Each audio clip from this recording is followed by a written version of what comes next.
Hello there, and welcome to the Sleepless Scientist, a quiet place in the cosmos where your thoughts can unwind and knowledge becomes a soft lullaby for the night. Tonight's journey will take us into the secret dance between the moon and our oceans, the science of tides. But before you settle in and get cozy, I'd love if you could take a moment to like this video and subscribe, only if you truly find these quiet explorations enjoyable.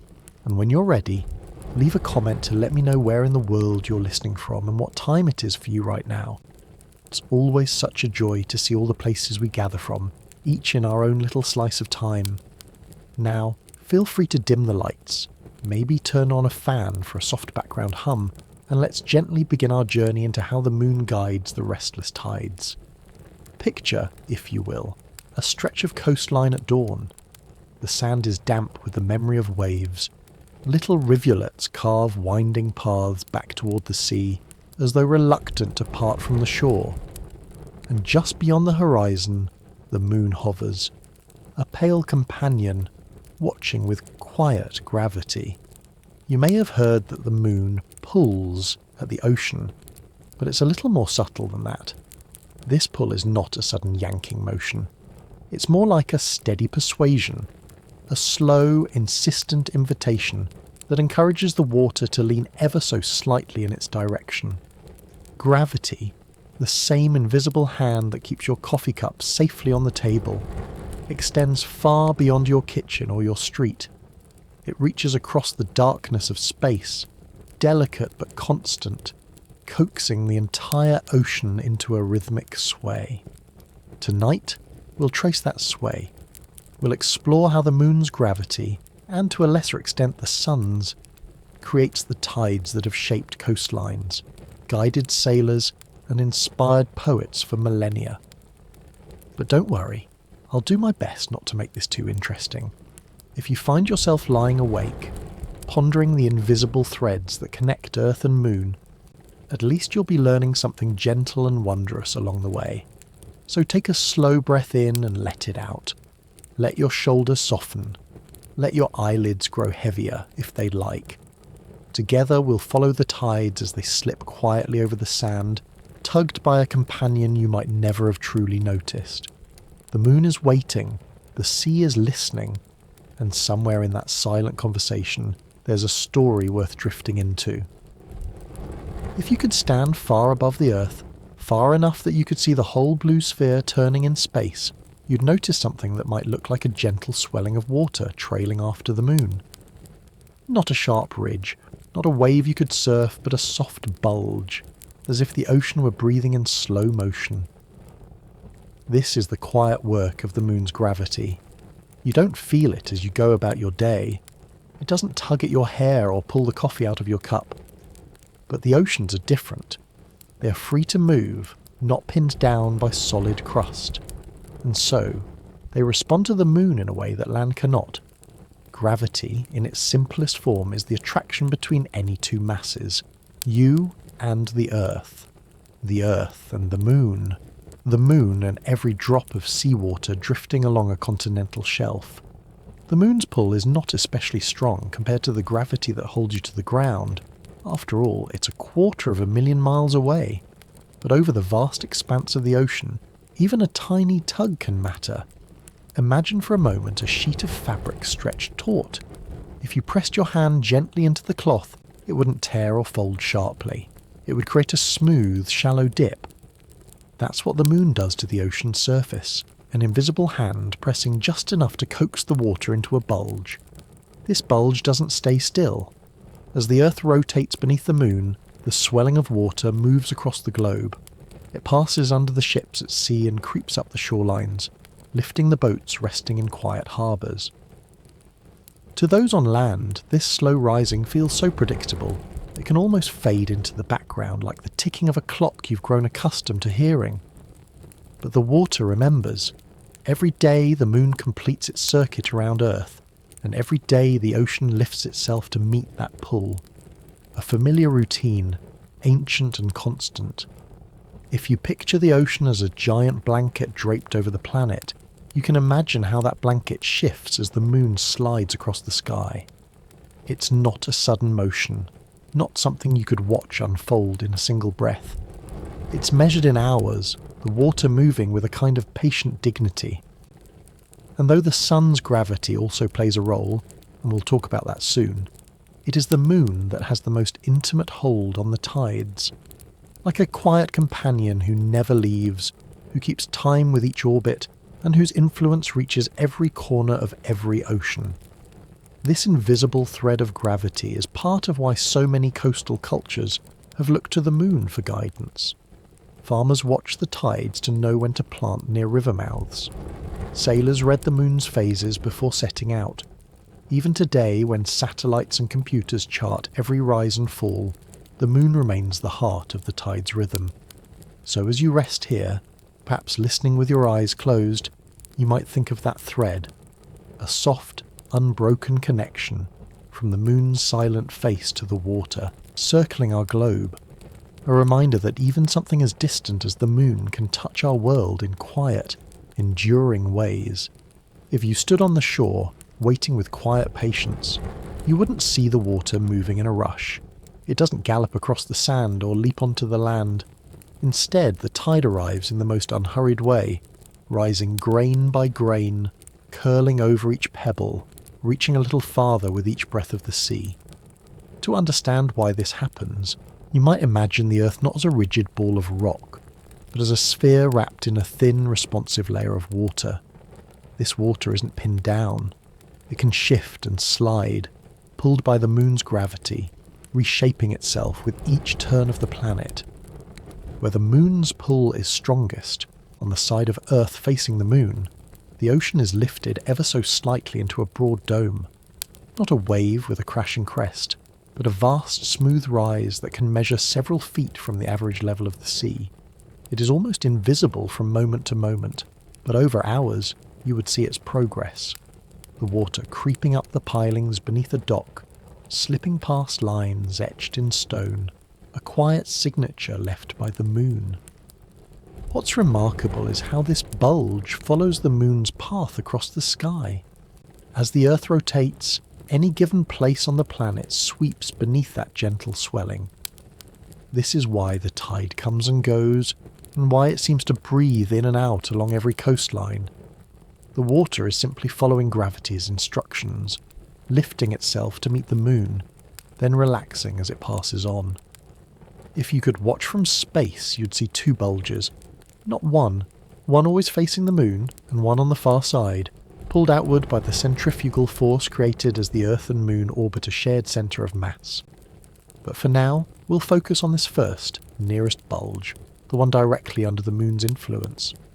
It can help to think of it as a kind of quiet reaching, a slow, steady rising as the Moon beckons.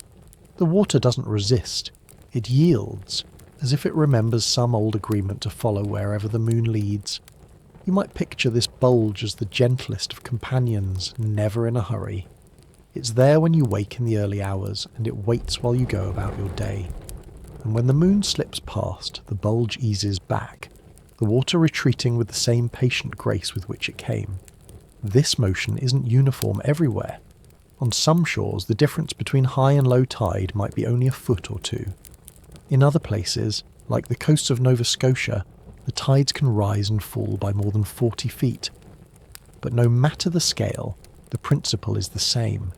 The moon's gravity creating a long, slow wave that rolls around the world in perfect time. And in this steady breathing, there is something comforting.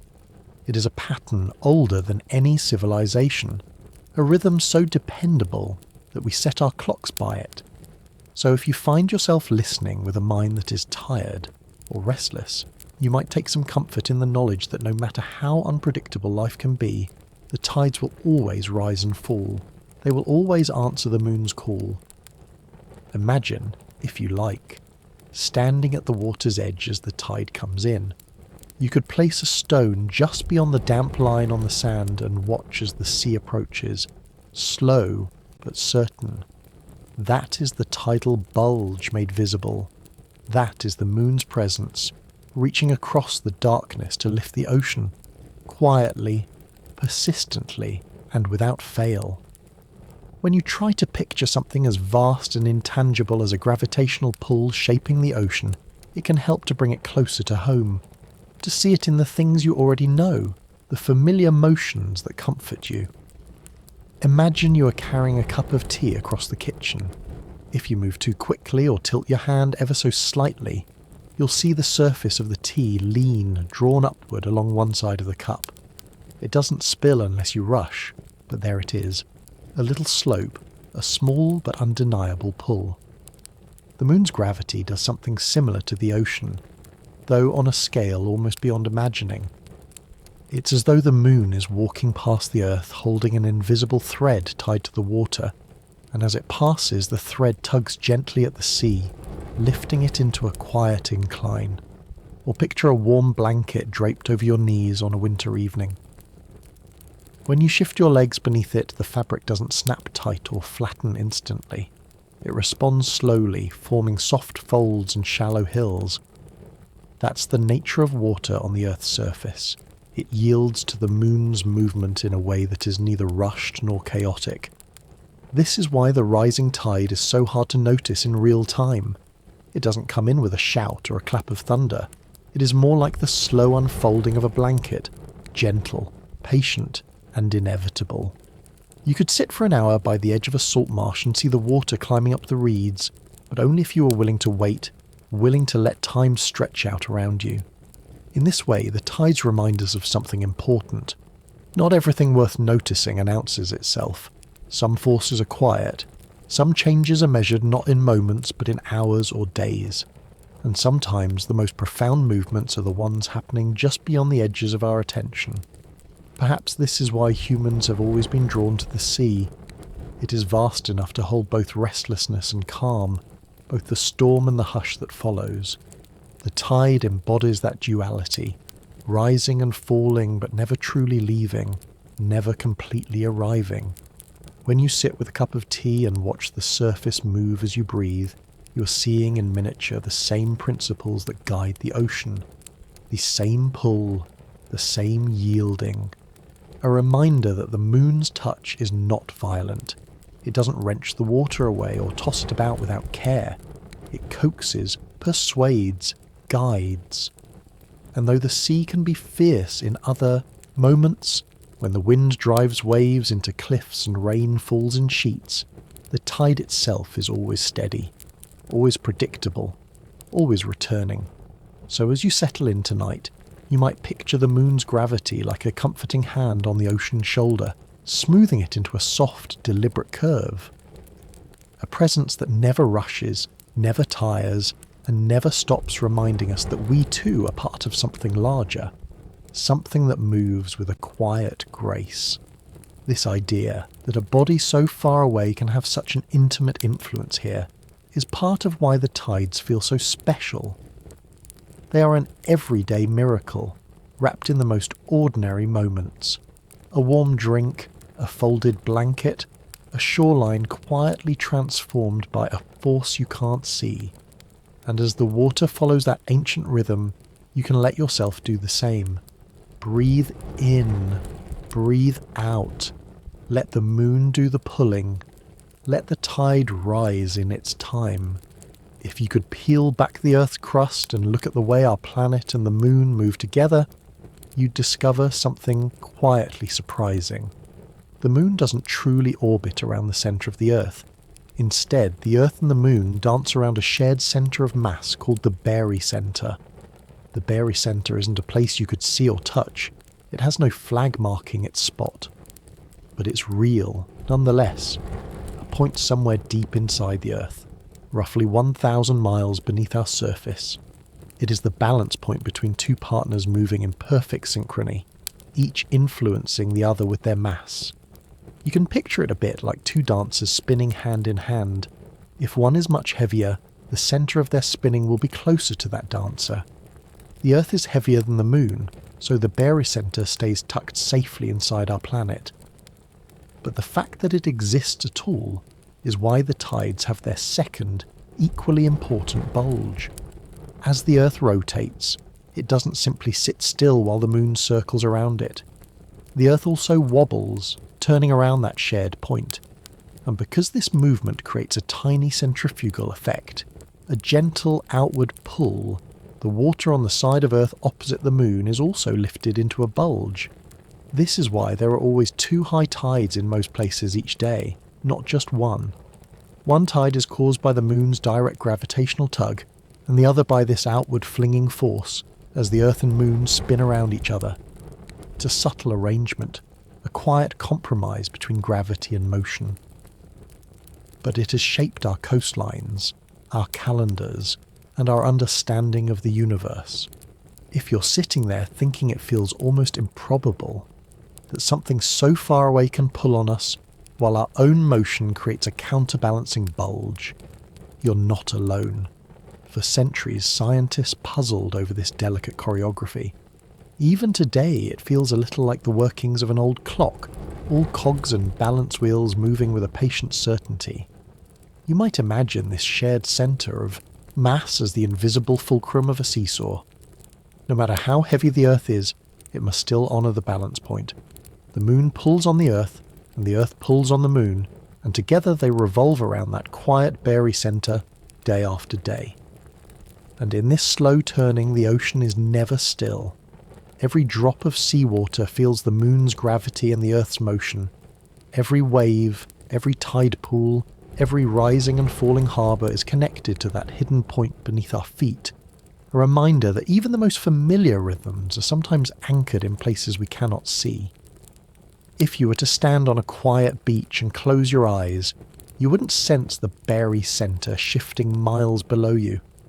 You wouldn't feel the centrifugal force nudging the water outward, but you would hear the tide arriving all the same. You would see the line of seaweed left behind when the water retreated, and you would know that something larger was guiding it, something older and more constant than any single day.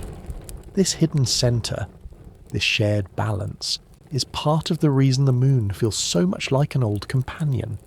It does not simply orbit us, it shares the dance, shaping every tide, every wave, every quiet moment when the sea seems to hold its breath.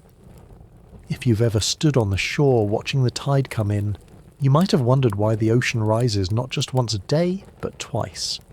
You might imagine the moon lifting the water only on the side facing it, the way a magnet tugs on iron filings.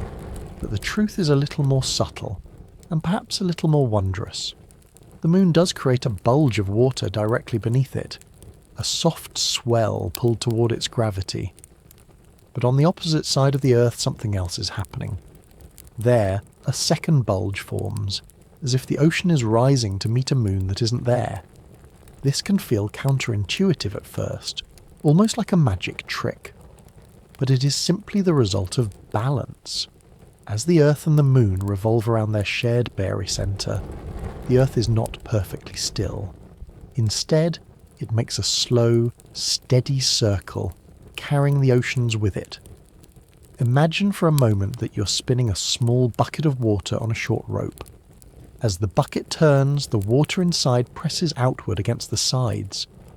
That outward pressure is the centrifugal force, a quiet resistance to being pulled around in a circle.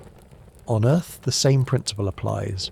The centrifugal force created by our motion around the barycenter lifts the water away from the moon on the far side of the globe.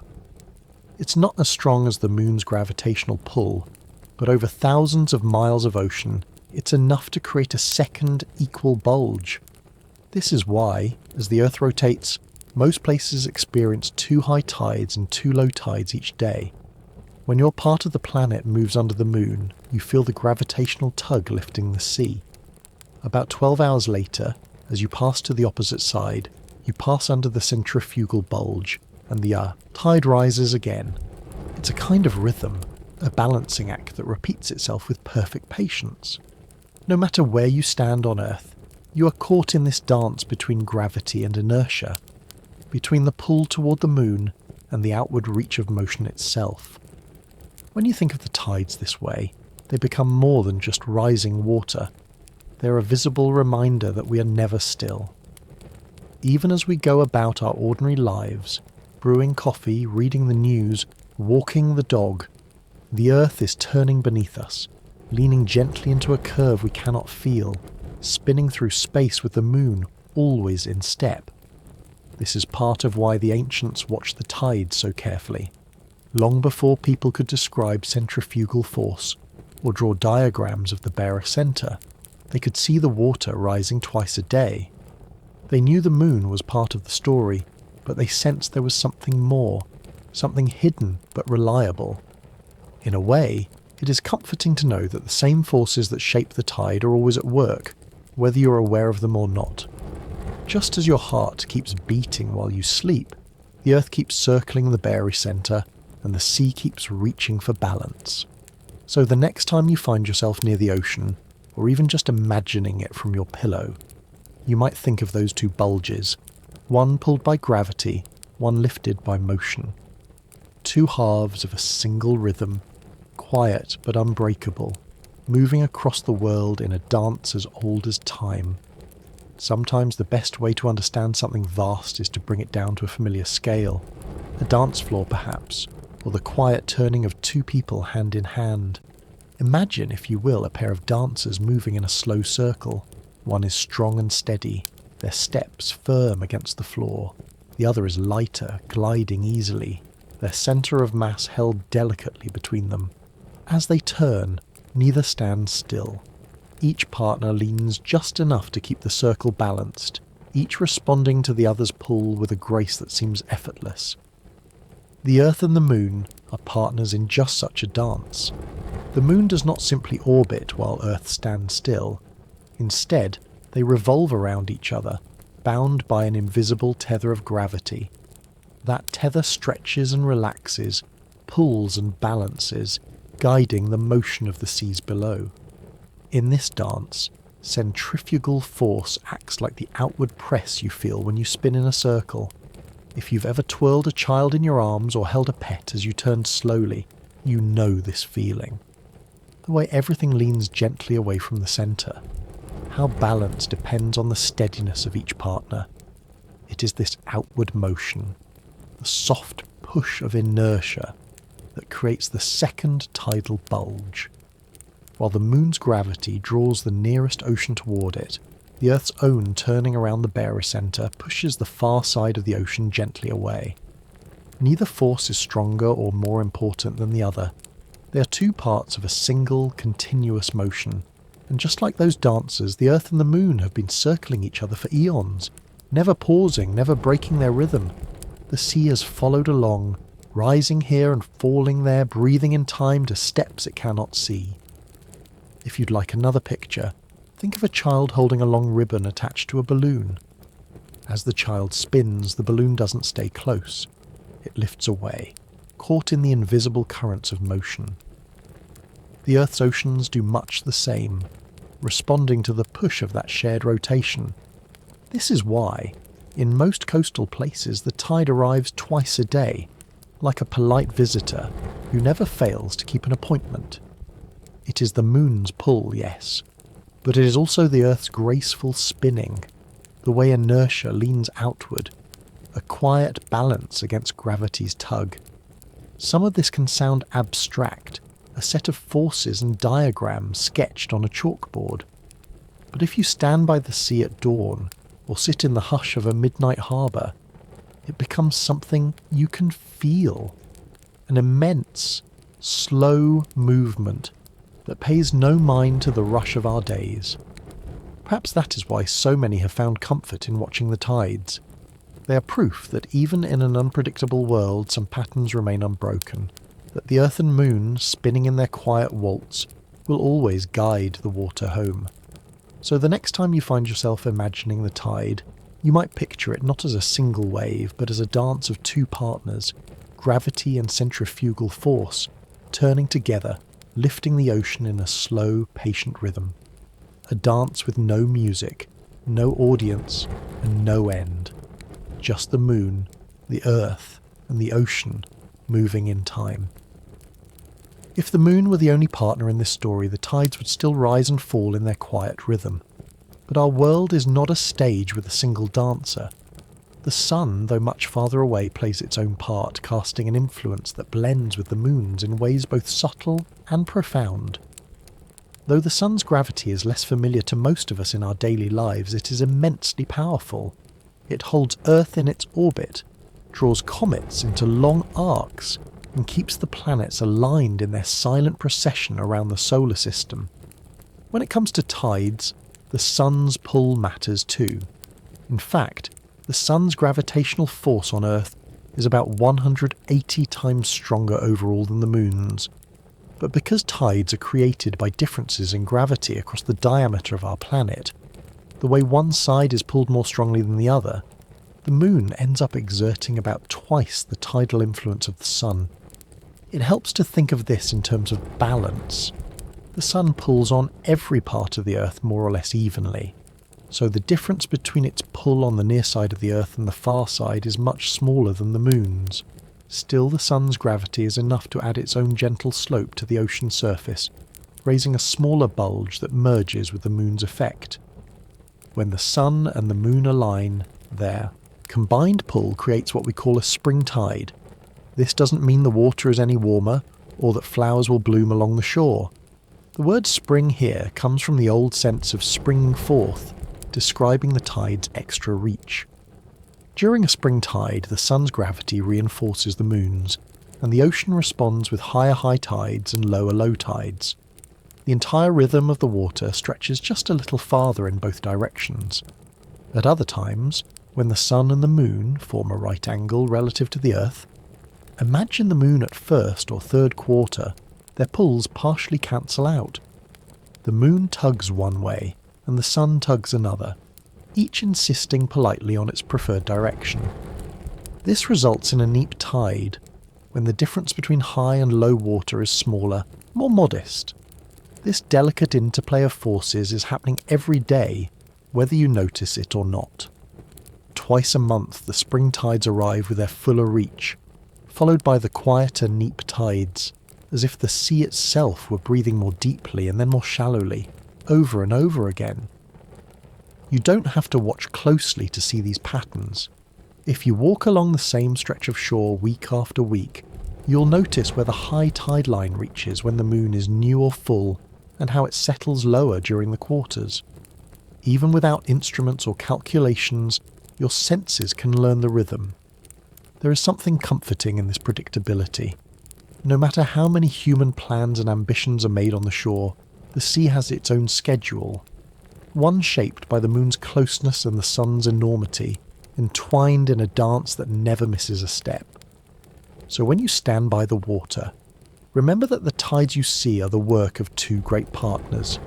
The moon, always nearer, always more intimate in its pull, and the sun, vast and distant, adding its own patient gravity to the shape of every wave.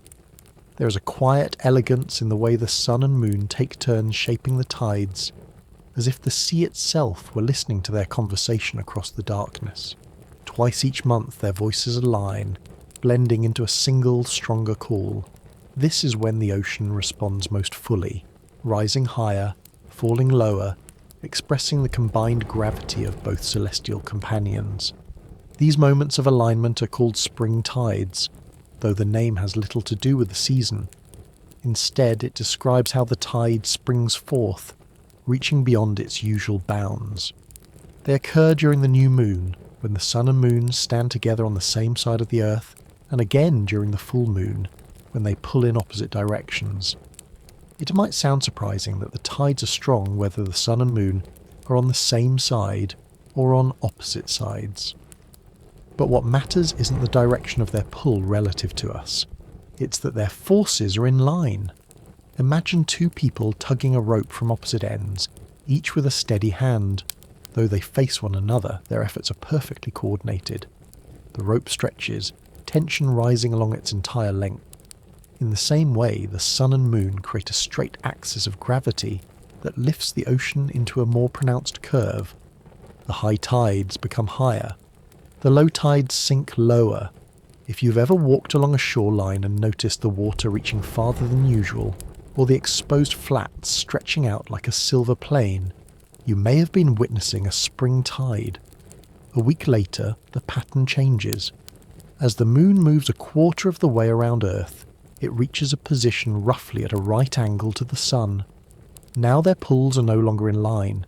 The sun tugs in one direction, the moon in another, and the result is a softer compromise. These are the neap tides, when the difference between high and low water is at its smallest. During a neap tide, the ocean doesn't strain quite as far up the shore, nor does it fall back as completely. It's as if the sea is taking a quieter breath between deeper ones. The contrast can be striking if you're used to the bolder spring tides.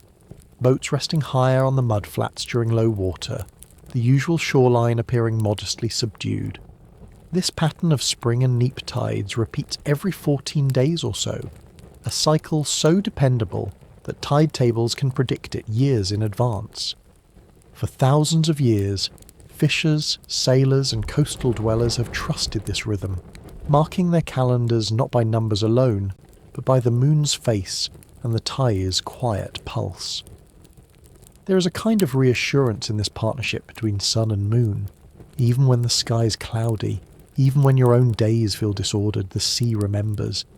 It responds to a gravity that never wavers, a pattern that hums beneath the noise of weather and human plans. So if you find yourself walking along the water's edge, whether at dawn with gulls calling overhead, or in the hush of evening as the tide slips back into the dark, you might pause to consider which part of the cycle you're seeing. The broad sweep of a spring tide reaching for every stone, or the gentler lift of a neap tide content to remain closer to its resting place.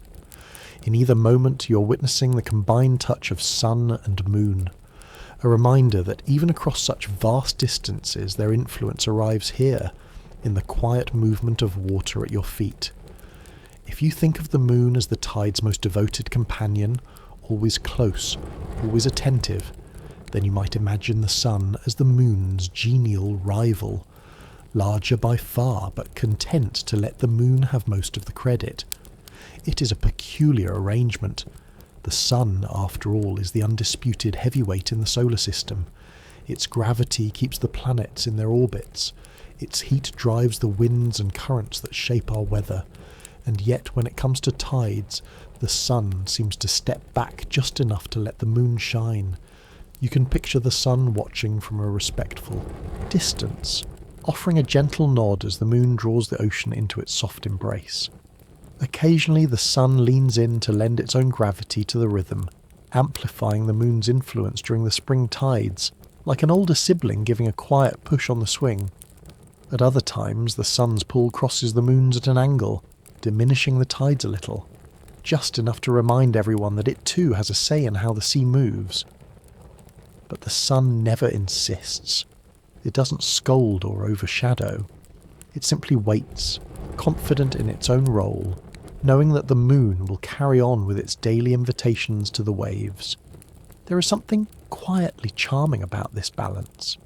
The moon, so much smaller and closer, holds more sway over the tides than the sun, whose size dwarfs every planet combined. It's a bit like watching a tiny musician conduct an orchestra, while a towering maestro stands politely in the wings. And yet, the sun's influence is never trivial. Without its gravity, the tides would be only half as strong, the ocean's breathing less pronounced.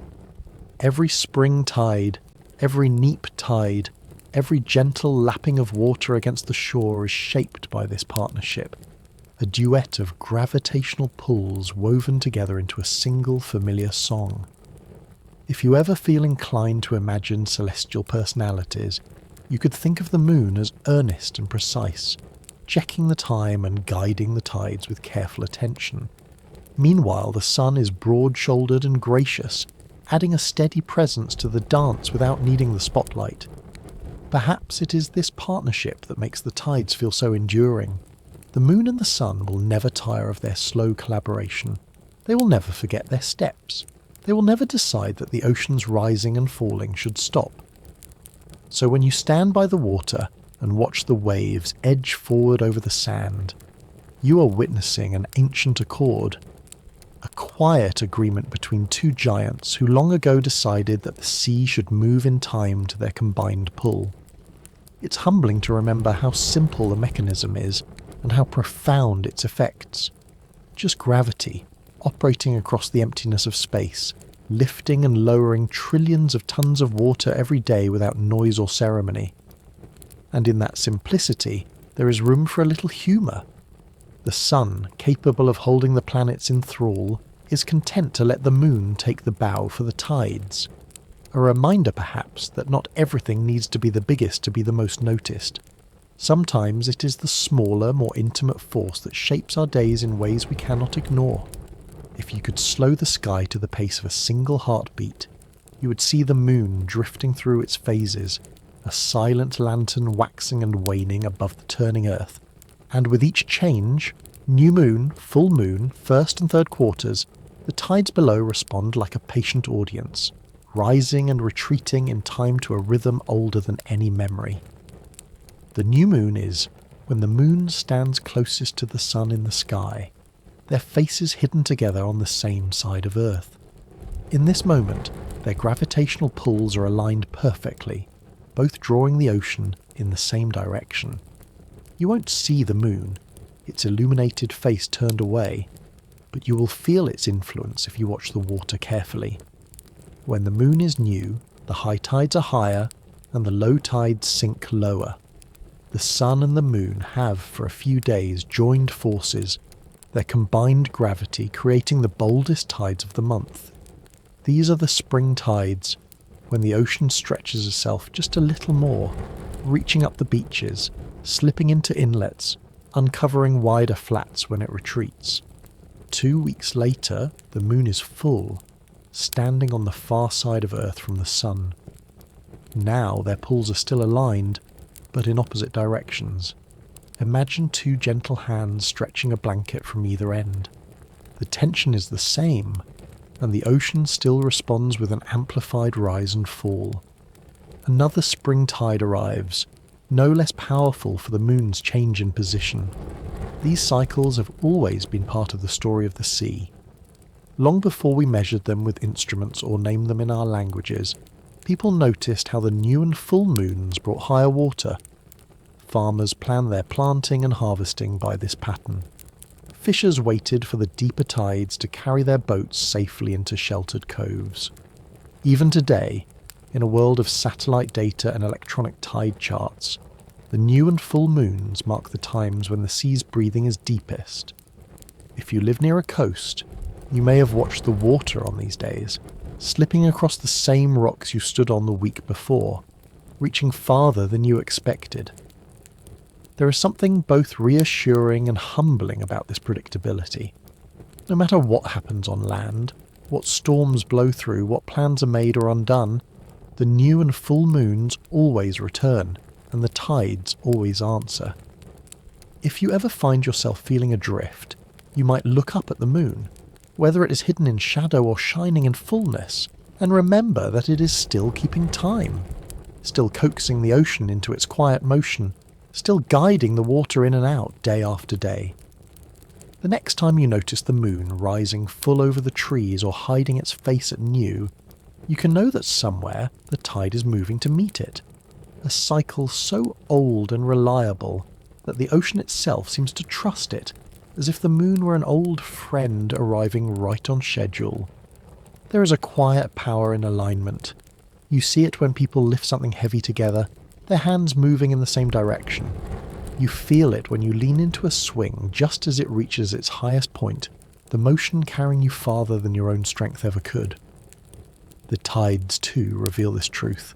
Spring tides are not named for their season, but for this idea of springing forth, the ocean's response to perfect cooperation between the sun and the moon. Imagine the Earth floating in the middle of space, the moon circling close by, the sun far beyond.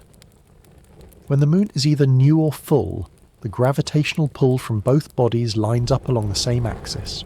The sun pulls, the moon pulls, and though their distances and sizes are vastly different, their influence combines into a single, unbroken force. This is why spring tides rise so much higher. The moon alone can draw the water into a bulge. The sun alone can do the same, though less forcefully. But together their gravity stacks one layer atop the other, coaxing the ocean into its deepest breaths. You can think of it a little like two hands smoothing a sheet. One hand can tug the fabric across the bed, but when the other joins in, the whole surface stretches flatter, farther, more evenly. The ocean responds in much the same way, pulled more fully in both directions. This is why, during spring tides, the high water seems to climb just a bit higher on the shore, lapping at sea walls, slipping into marsh grass, carrying boats farther up their moorings. And when the tide retreats, it goes farther too, uncovering broad flats of sand and rock that stay hidden during more modest cycles. The strength of spring tides is part of why they have always mattered so much to coastal life. For generations, communities have timed their work to these higher waters. Fishers launching boats on spring tides can float them free of the shore more easily. Harvesters of shellfish wait for the extra low ebb to gather what is left behind. Even the land itself remembers. Over thousands of years, the reach of these tides has carved salt ponds, sculpted estuaries, and shaped the gentle slopes where marsh grasses find their foothold. Yet for all their power, spring tides are not sudden or violent. They do not crash in unannounced. Like all tides, they arrive with the same unhurried patience, their strength hidden in the hours it takes for the sea to rise. If you did not know the calendar or watch the water closely, you might miss the difference altogether. But to those who pay attention, to the old dock pilings with their faint rings of salt, to the gulls gathering on the exposed sand, to the quiet rhythm of water against stone, the spring tide is unmistakable. It is the sea stretching itself to meet the pull of two companions at once. A simple equation of gravity and distance, yet also something more. A reminder that sometimes strength comes not from a single source, but from the way forces align. So when you notice the tide rising higher than usual, you can think of the moon and the sun joined in their silent agreement, inviting the ocean to rise a little farther, to breathe a little deeper just for a while. Long before the tides were measured with satellites or plotted on glossy charts, people learned their rhythms by watching, season after season. The moon's cycle was not a distant curiosity. It was a practical guide, a quiet teacher that helped communities survive along the shifting shore. Imagine a fishing village in the earliest days of seafaring. Nets were woven by hand and set carefully in tidal channels. Children learned to watch the moon's face to know when the highest waters would return. If the moon was full and bright, they knew the tides would soon climb the shore with extra reach, floating the boats higher, loosening them from the mud. In many cultures, calendars were organised around these lunar patterns. The Maori of New Zealand kept careful track of the moon's phases to decide when to fish, when to plant, when to harvest shellfish in the shallow estuaries. Along the Atlantic coast, European fishers learned to predict the best days to set traps or gather mussels by reading the waxing and waning of the moon.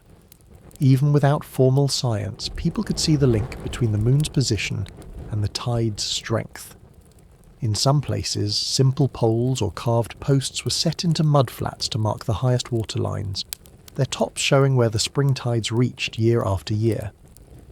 Over time, these quiet observations became a form of knowledge, practical, shared, and surprisingly precise. In ancient China, farmers tending fields along tidal rivers developed intricate schedules to avoid flooding their crops. When the new moon returned, they knew to open and close small gates, channeling the high water into ponds instead of fields. Among the First Nations of the Pacific Northwest, fish traps built of woven branches were placed where the spring tides would bring schools of fish right into waiting baskets. The timing had to be perfect. Too early or too late, and the traps would stay empty. There is something beautiful about this way of learning, built not on equations or textbooks, but on long, careful attention. The moon's quiet influence became part of the stories passed from parent to child, part of the rhythms that shaped daily life. Even today, some of this knowledge endures. In places where the sea still sets the pace, old-timers will tell you how to read the tide without a watch, by watching the gulls, by feeling the softness of the mud, by noting how the current shifts around a bend in the river. These lessons are reminders that the world leaves clues for those who take the time to look. That even the most ordinary cycles, water rising and falling, the moon growing and shrinking, contain a wisdom older than any single generation. So the next time you see the moon bright over the horizon, or catch its pale shape hidden in daylight, you might remember those who came before us. The hands that set nets by moonlight, the eyes that learned to see the tide story in a ring of salt or a ripple in the channel. You don't have to be a scientist to understand the sea. Sometimes all you need is patience, curiosity, and the willingness to watch the same shore again and again until the pattern reveals itself. If you could sit by the same stretch of water for a day and a night, no clocks, no interruptions, you would soon notice that the tide does not rise and fall just once before dawn and once after dusk. Instead, in most parts of the world, it comes in twice and goes out twice every day, as if the sea were breathing in a quiet, measured rhythm. This pattern, called a semi-diurnal tide, means there are 2 high tides and 2 low tides in roughly every 24-hour cycle. In places like the Atlantic coasts of Europe and North America, the water moves with this reliable pulse. High tide in the morning, low tide around midday, high tide again in the evening, low tide before dawn. It is easy to think of tides as a single wave rolling around the planet, but the reality is more intricate. As the Earth spins beneath the moon, each location on the coast moves through the 2 great bulges of water created by gravity and centrifugal force. One bulge always faces the moon, the other faces away, and the land slips beneath them in turn. If you picture the Earth as a round tablecloth gently pulled up in 2 places, you can imagine how different coastlines would move under those lifted spots. When your part of the shore passes beneath the bulge, the tide rises. When you rotate away from it, the tide falls. But the sea is rarely uniform, and in some places the tides do not follow this twice-daily pattern. In the Gulf of Mexico, for example, many locations experience diurnal tides, just 1 high tide and 1 low tide each day. This happens because the shape of the ocean basin, the depth of the water, and the coastline's contour all affect how the tidal bulges move and interact. There are also mixed tides, where the 2 daily high tides are unequal, one more pronounced than the other. On some Pacific coasts, the first tide might rise higher in the morning, and the second might be more modest by evening, like a deep breath followed by a softer sigh. These variations can feel confusing until you remember that the ocean is not a perfect shallow bowl. It is an uneven, dynamic world of currents, underwater ridges, and resonant basins, all influencing how the moon's pull expresses itself in each place. For those who live along the shore, knowing whether your tides are semi-diurnal, diurnal, or mixed is more than trivia. It determines when you can launch a boat, harvest shellfish, or cross a tidal flat. If you walk the same beach each day, you will soon learn to recognise the local rhythm. The place where the wet sand changes colour, the hour when the gulls grow noisy and gather to pick through what the retreating water leaves behind. These are the signs of the tide's particular heartbeat. And in that heartbeat, there is a kind of quiet reassurance. Whether the water rises twice a day or only once, it always follows the same logic, the same pull of gravity that has guided it for billions of years. So the next time you look at a tide chart or stand by a harbour, watching the water slip up the pilings, remember, you are seeing just one version of an ancient pattern. A pattern that changes shape and timing depending on where you stand, but never forgets to return. If you were to trace your finger across a world map and pause along different coasts, you'd find that no 2 places experience tides in exactly the same way. The pattern might be familiar, high tide and low tide repeating in a cycle, but the timing and height can vary more than you might expect. Along the shores of England and much of Western Europe, the tides are famously semi-diurnal. 2 high tides, 2 low tides, every lunar day, almost like clockwork.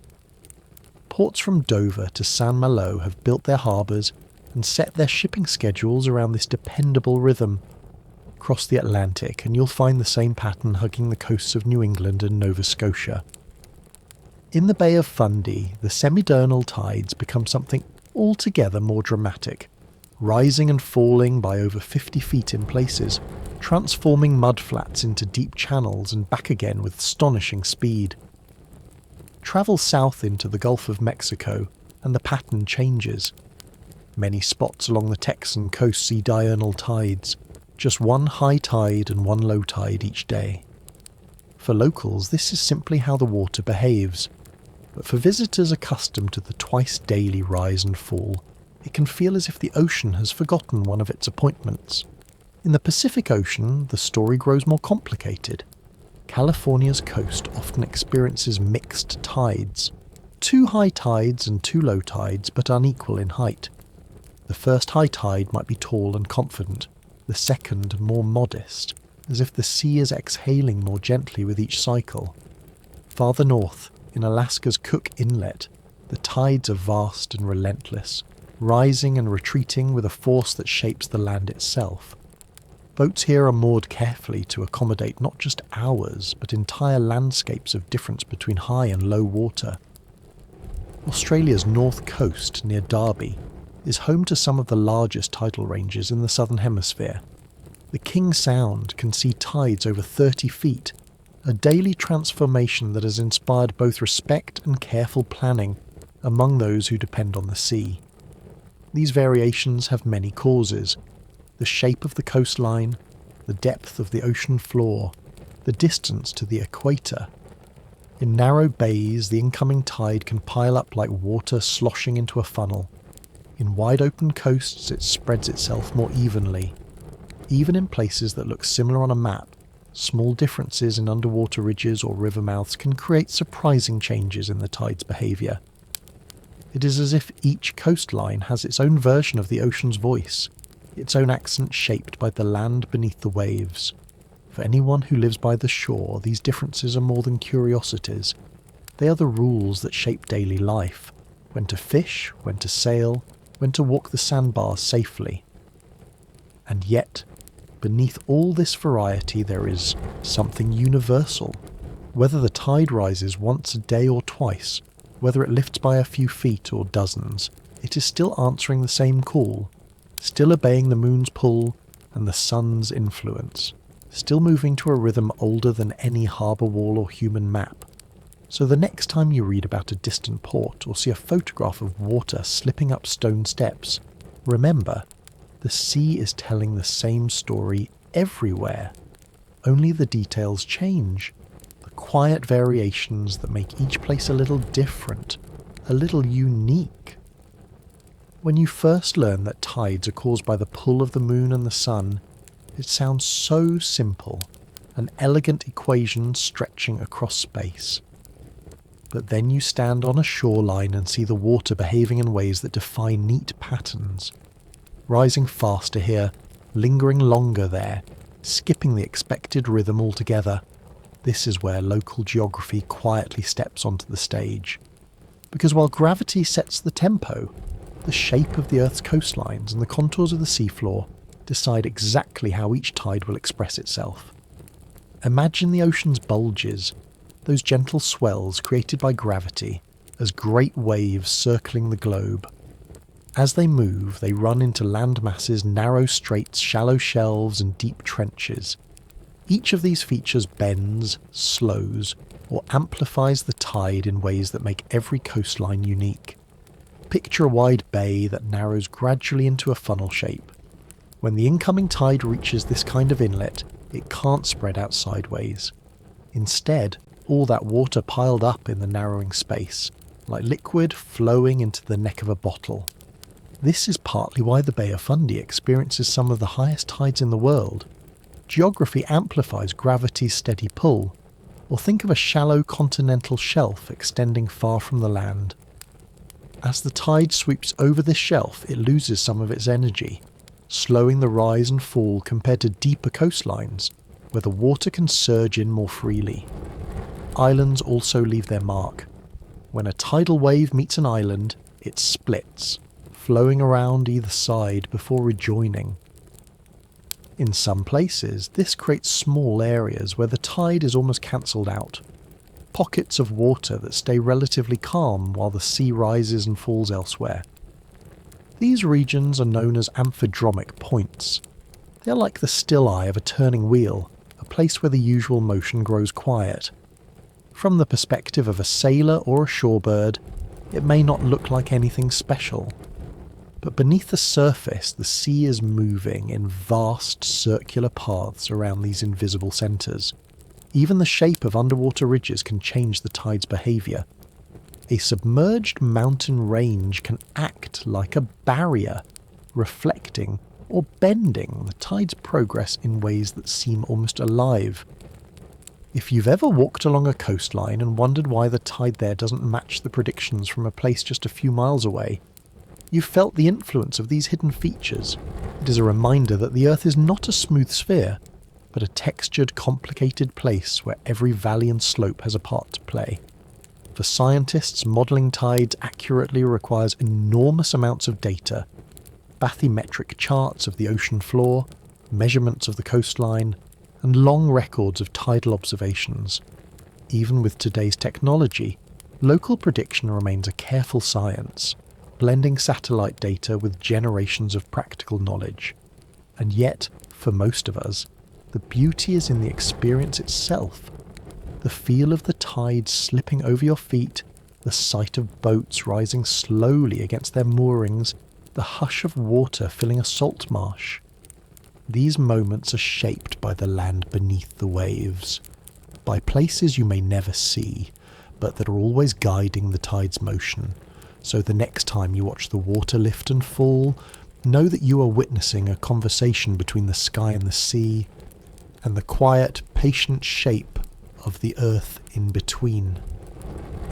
If you picture the Earth as a perfect globe, balanced upright as it spins through space, you might expect the tides to repeat in identical cycles every day.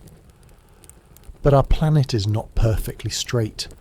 It leans just a little, like someone tilting their head to listen more closely to a quiet song.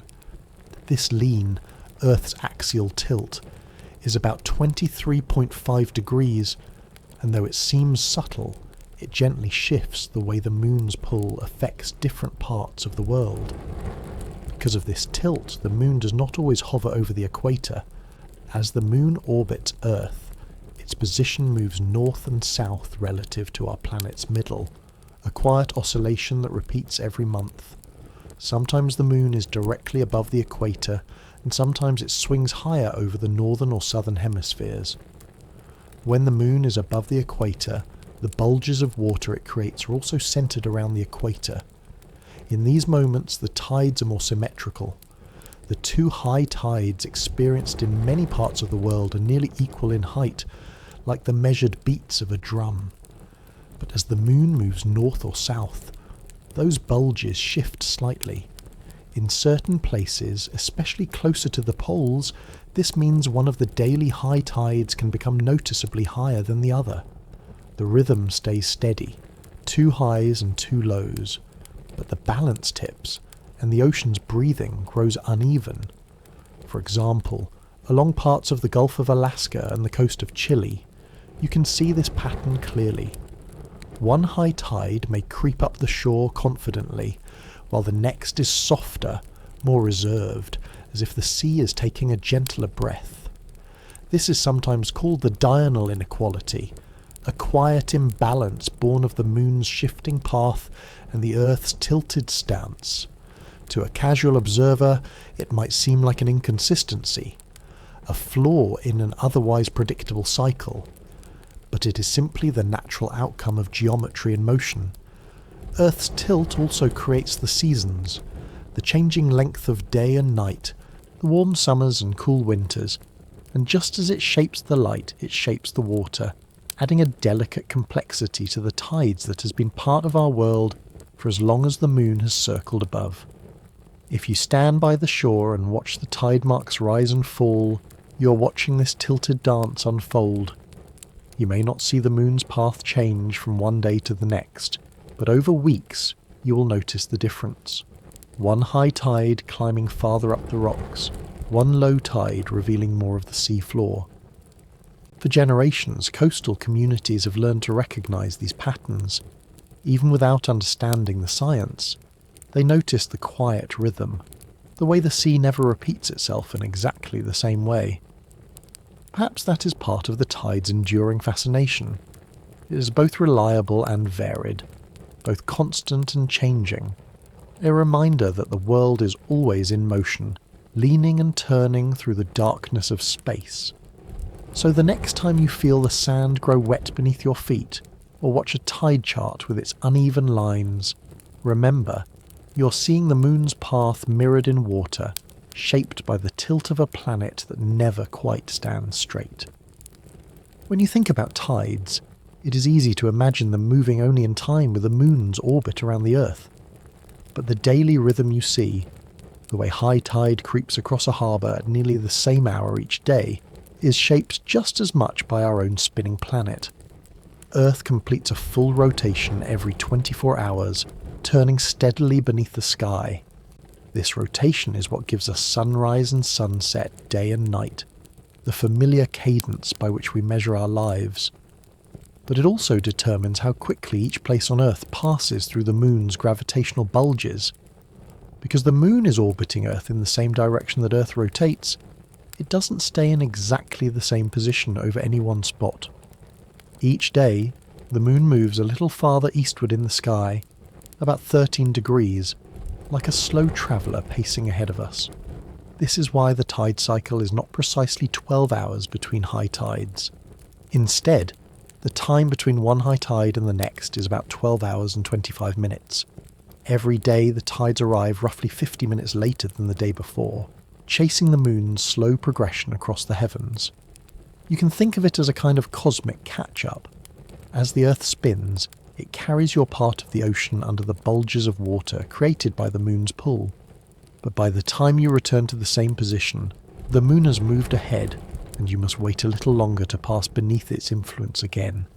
If you have ever wondered why the tide seems to change times over the course of a week, high water at dawn on Monday, then mid-morning on Tuesday, then closer to noon by Wednesday, this is the reason. This shifting schedule can feel almost mischievous, as if the sea were determined never to arrive precisely on time. But in truth, it is the steady consequence of two great motions working together, the Earth spinning on its axis and the moon gliding around its orbit. For those who depend on the tides, this rhythm becomes second nature. Fishermen learn to read the tide tables not by the hour alone, but by the moon's age and position.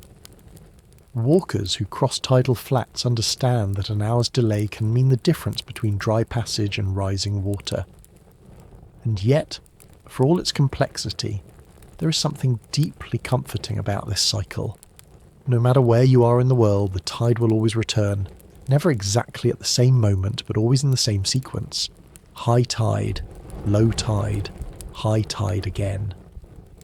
If you picture the Earth as a great clock turning slowly through space, the tides are like the soft chime that follows each rotation. Not a jarring bell, but a quiet note you might only hear if you stop and listen. So the next time you see the tide chart showing times that seem to drift later with each day, you'll know why. You're watching the Earth spin and the moon's steady motion intertwined, an old partnership that keeps time without ever needing to be wound. If you close your eyes and imagine the Earth not as an atlas page or a satellite photo, but as something you could hold gently in your hands, you might picture a globe wrapped in a thin, glimmering veil of water. This veil is not smooth or still. It is always in motion, rising in great patient swells beneath the moon's pull, retreating in time with the turning of the planet itself. From far away, it would look like the Earth were breathing. Every 24 hours, the globe turns itself fully around, carrying oceans and continents past the steady tug of the moon. And because the moon is also moving, the tides don't repeat on the same schedule. Instead, they arrive with a quiet flexibility, a readiness to shift by an hour or so each day. Imagine this turning Earth as a potter's wheel, slowly spinning beneath a bowl of water. As the wheel turns, the water's surface leans toward the invisible hand shaping it, sometimes rising higher in one place, sometimes falling away in another. The shape never stays fixed, but the rhythm does. This is part of the tide's calming power. Even though the pattern is never exactly the same from one day to the next, it never breaks altogether.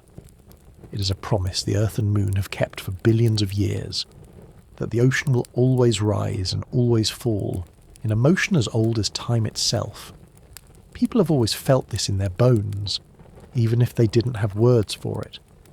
You can stand at the water's edge in any century and feel the pull, an instinct that life is linked to this movement, that the turning globe and the moon's soft invitation are something we all share.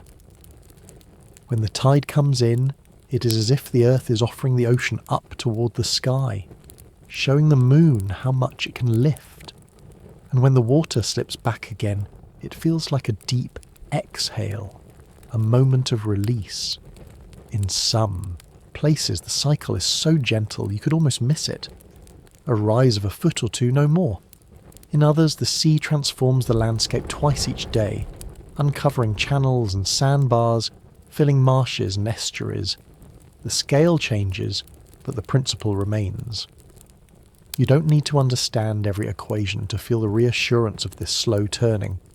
You only have to stand still long enough to notice the water creeping up a dock piling, or to hear the soft lap of waves reshaping the shore. If you think of the earth as an enormous vessel turning quietly through the dark, the tides are the slow music that plays beneath it all. A rhythm that you can trust, even on days when everything else feels uncertain. So the next time you look at a globe or trace the edge of a map with your finger, you might pause to imagine the invisible veil of water wrapping every coastline. You might picture it leaning just a little as the moon passes overhead, lifted by a force you can't see but can always feel if you let yourself be still. And you might take comfort in knowing that no matter how fast our days seem to spin, the earth and the moon continue their dance with the same quiet grace they have always kept, a turning globe, a patient ocean, and the slow, dependable breathing of the tides. If you've ever watched a pebble dropped into a pond, you've seen the water ripple outward in perfect circles. The surface is smooth, the waves are even, and the pattern is as simple as it is beautiful. But the ocean is not a pond.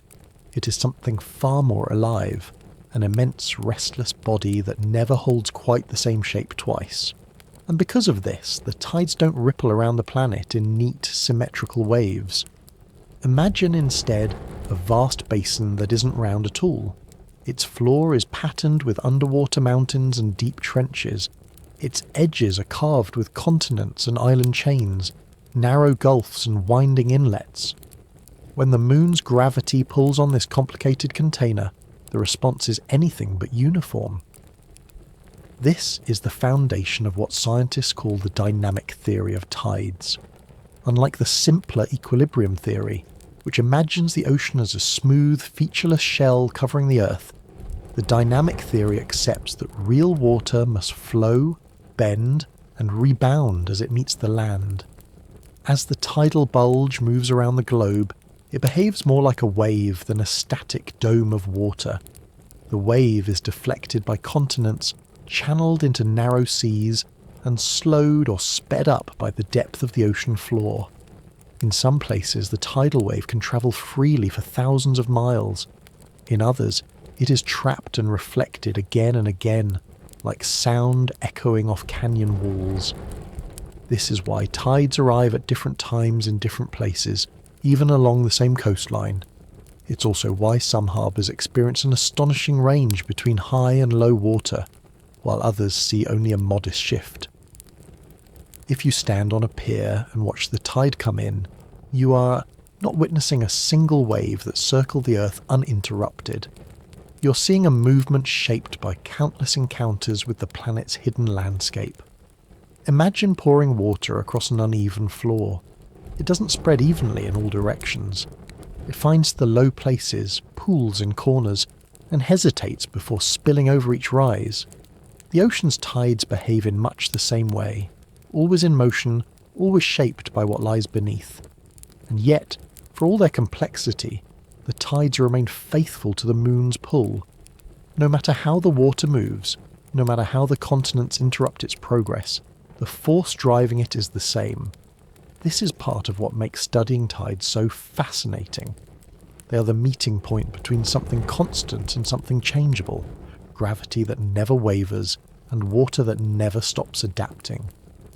Long before we understood the details of this dynamic dance, sailors noticed its effects. Ancient navigators learned to read the sea's behaviour in each bay and estuary, memorising how the local geography shaped the tide's arrival.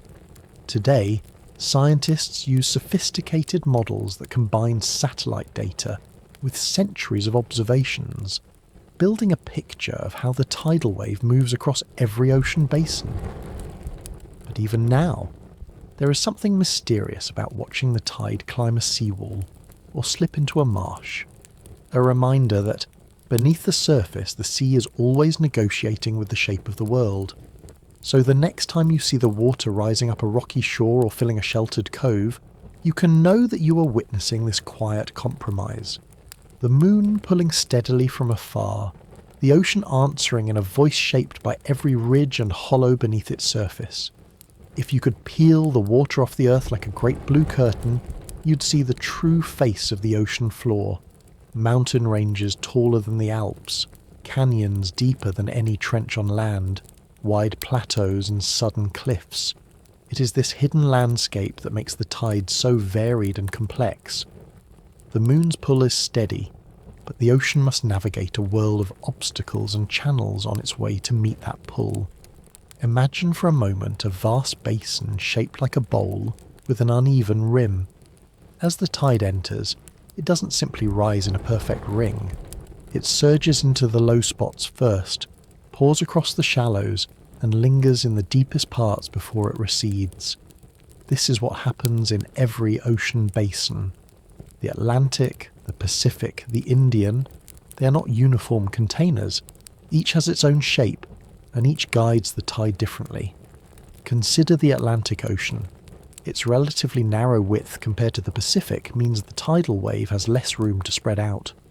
As a result, the energy of the tide often piles up more dramatically along its coasts.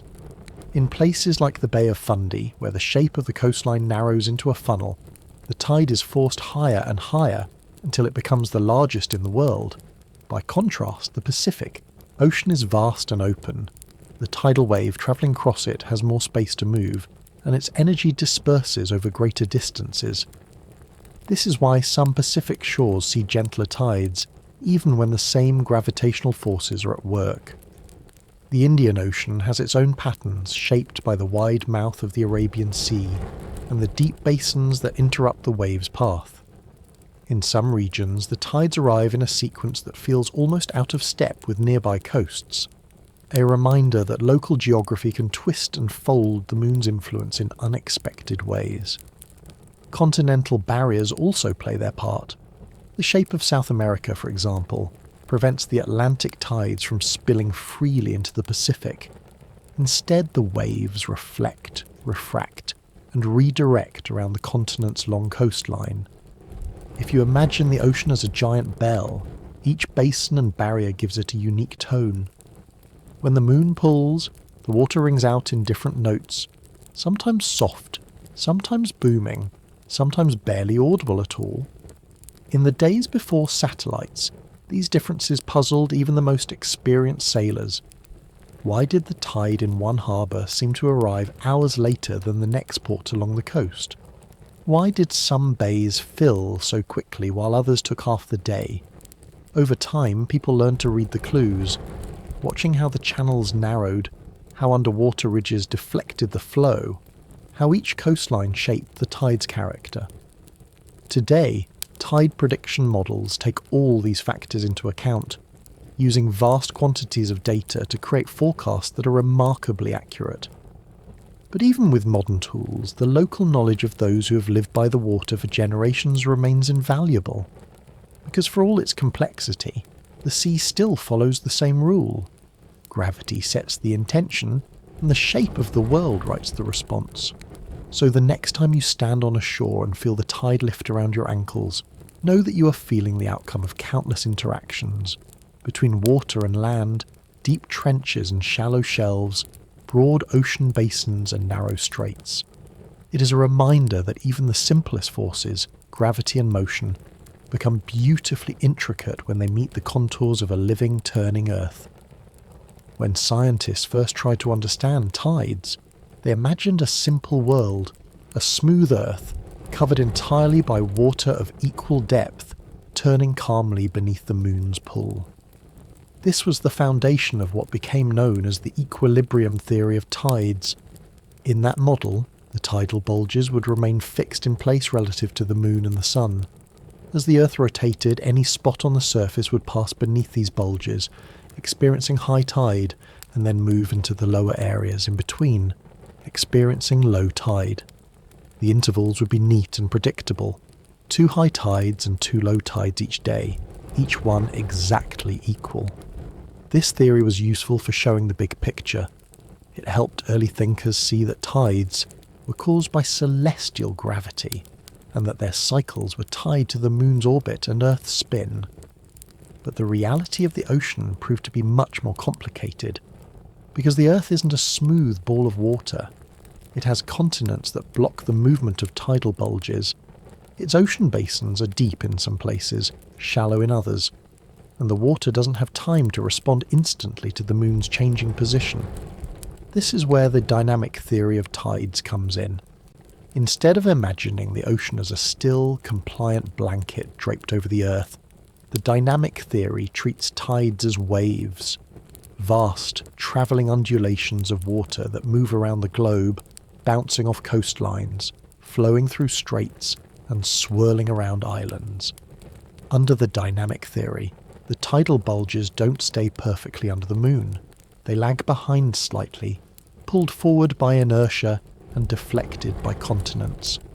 The waves refract, interfere, and sometimes combine to create places of exceptionally high or low tides. This helps explain why, in many locations, the 2 daily high tides are not the same height, or why the timing between them isn't exactly 12 hours. The dynamic theory accounts for the way real oceans behave, shaped by friction with the seafloor and the barriers of land. Think of the difference this way. If equilibrium theory is a tidy blueprint, dynamic theory is the living house, full of hallways and corners where water gathers or hesitates. Another way to picture it is to imagine trying to stir a vast pot of soup. If the pot were perfectly round and shallow, the soup would swirl evenly. But if the pot were full of hidden shelves, sloping edges and narrow channels, your stirring would create eddies, currents and patterns you couldn't predict just by looking from above. This is why dynamic theory is more than an academic distinction. It is the reason tide predictions must be localized, built on decades of observation and refined with modern tools. For centuries, coastal communities noticed this complexity firsthand. They understood that no single model could explain why a tide arrived an hour earlier in one bay and later in another just around the headland. Today, satellites and sophisticated models help map the tide's journey in exquisite detail, showing how the moon's pull meets the Earth's shape to create an endless variety of local rhythms. And yet, at its heart, this dance remains simple. Gravity calls, the ocean answers. The beauty lies in the conversation between the pull of the moon and the resistance of the world below. So the next time you hear the terms equilibrium and dynamic, you can think of them not as competing ideas, but as 2 ways of seeing the same truth. One a graceful outline, the other a living, breathing reality shaped by the textures of our planet. If you could look down on the ocean from far above, from the vantage point of a satellite or a drifting imagination, you would see the tides moving not just in straight lines but in great rotating patterns. Like the hands of a clock circling a dial, these waves sweep around invisible centres scattered across the sea. These centres are called amphidromic points. They are places where, curiously, the tides seem almost to stand still. As the ocean around them rises and falls by several feet, these points remain nearly unchanged, their surface rising just an inch or two in each cycle. It can feel counterintuitive. How could there be places in the middle of the ocean where the tide is barely noticeable? But when you remember that tides are waves, giant rotating waves, it begins to make sense. Imagine swirling a finger gently through a shallow bowl of water. As you trace a slow circle, the water around the edge rises and falls in time with your motion. But right in the centre of the swirl, the water remains calm, almost untouched by the movement. This is what happens at an amphidromic point. The tidal wave rotates around it, completing a full circle every 12 hours or so. The surrounding water lifts and sinks in rhythm, but the centre stays nearly still. A quiet eye in the middle of a turning world. If you could place a tiny boat exactly at one of these points, you would barely notice the tide at all. A foot or two away, the surface would begin to rise and fall. 100 miles out, the difference might be many feet. But in that small, precise centre, the ocean simply circles around itself. There are several of these points in the world's oceans. In the North Atlantic, one lies between Ireland and Iceland. Another spins in the southern Indian Ocean. Each amphidromic point acts as the hub of a rotating system, a hidden fulcrum around which the tides turn. For centuries, sailors didn't have a name for these places, but they observed the clues. Harbours where the tide seemed mysteriously weak, or coasts where the water rose and fell with a fraction of the energy found elsewhere. Modern technology has made it easier to map these patterns. Satellite altimeters measure the height of the sea's surface to within centimetres, revealing the graceful, spiralling paths the tides trace across the globe. And yet, for all their precision, these measurements only confirm what the ocean has always done. Follow the moon's pull in a motion both powerful and delicate. If you find yourself imagining the earth wrapped in water, think of these points as quiet centres of balance. While the rest of the ocean heaves and shifts, they remain calm, holding their stillness with a kind of humility. They are reminders that even the strongest forces, gravity, inertia, rotation, can produce places of surprising peace. Places where motion happens all around, but the heart of the movement remains nearly unchanged. So the next time you see a tide chart with its confident predictions, or feel the water lifting at your feet, remember that somewhere out there, in the open sea, a small circle of water is standing almost perfectly still, a silent witness to the ocean's turning, content to remain in the centre of the tide's eternal dance. If you could trace the path of a single tide over the open ocean, you would see something remarkable. Instead of a wave that moves in a straight line toward the shore, the tide sweeps in a great arc, circling slowly around an invisible centre. This turning motion is part of what makes amphidromic points so unique. They are not just places where the tide is small, they are the precise centres around which the tidal wave revolves, pivot points of a motion that never stops. The rotation is driven by a combination of forces. Gravity provides the pull, of course, the moon and the sun coaxing the water into movement. But the Earth's rotation adds another layer, twisting the waves into spirals instead of simple back and forth surges. This twisting happens because of the Coriolis effect. As the Earth spins, moving water is deflected to the right in the northern hemisphere and to the left in the southern. Over time, this deflection gives the tides their circular paths, wrapping the waves around each amphidromic point like the hands of a slow-moving clock. Imagine a great wheel turning underwater. Every 6 hours, one edge of the wheel rises into high tide, while the opposite edge sinks into low tide. 6 hours later, they switch. A full rotation takes about 12 hours, creating the familiar cycle of 2 highs and 2 lows each day. The speed and size of this rotation depend on the shape of the ocean basin. In some places, the wheel turns smoothly, unbroken by obstacles. In others, islands and continental shelves bend and scatter the wave, distorting the perfect circle into something more complex. Over time, these circular motions become stable. The water settles into a pattern that repeats day after day, season after season, as predictable as the phases of the moon itself. For scientists, mapping these rotations has been one of the great achievements of oceanography. Using tidal gauges, satellite altimetry, and careful observation, researchers have charted the location of amphidromic points all over the world. They've even measured how the waves spiral around them, noting the precise angle of each rotation, clockwise in the southern hemisphere, counterclockwise in the north. If you could see these spirals laid out across the globe, they would look like delicate pinwheels, each centered on its own calm eye.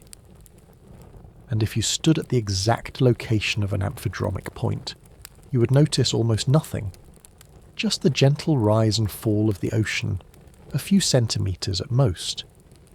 Yet all around that point, the sea would be in constant motion, the tides turning in wide, sweeping circles that touch every shore. It is a humbling thought that so much energy can move so quietly that the same force that lifts ships on distant coasts can slip past a single spot with barely a trace. In this way, amphidromic points are a reminder that balance does not mean stillness everywhere. It means motion and stillness woven together, currents spinning around a calm centre, like dancers moving in a ring around someone standing peacefully in the middle. So the next time you hear the term amphidromic, you can picture this graceful rotation, a hidden wheel beneath the waves turning day and night, shaping the tides we see and the quiet places where the ocean simply waits. There is something quietly wondrous about knowing that in the vastness of the ocean there are places where the tides almost forget to rise.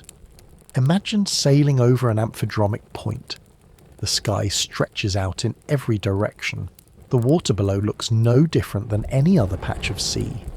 There is no marker buoy or sudden swirl to announce the spot. If you dropped an anchor, it would slip through the same depths as anywhere else. And yet, beneath your boat, something special is happening. While the ocean all around lifts and falls by several feet, here it stays nearly still, moving only by inches as the tides rotate silently around it. It's as if you had stumbled into the calm eye of a turning storm, a place where motion exists only in the space around you, never quite reaching where you stand. Most people who spend time on the water will never realise these points exist. Their locations are known mainly to oceanographers and navigators, plotted carefully on charts or displayed in the swirling diagrams of scientific models. But their presence is felt in subtle ways. If you live near a coastline not too far from one of these hidden centres, you might notice that the tides arrive with less drama than they do elsewhere. Perhaps the difference between high and low water is modest, the cycles so gentle you could mistake them for the ordinary breathing of the sea. And yet, these small differences shape life along the shore. Boats sit more evenly in their harbours, salt marshes flood and empty in quieter patterns, and fishermen plan their days around a tide that never quite stretches as far as it does elsewhere. It can be comforting to know that the ocean allows for these pockets of calm. Not every place must feel the full pull of the moon and sun. Some parts of the sea are content to remain close to balance, holding their quiet while the world spins around them.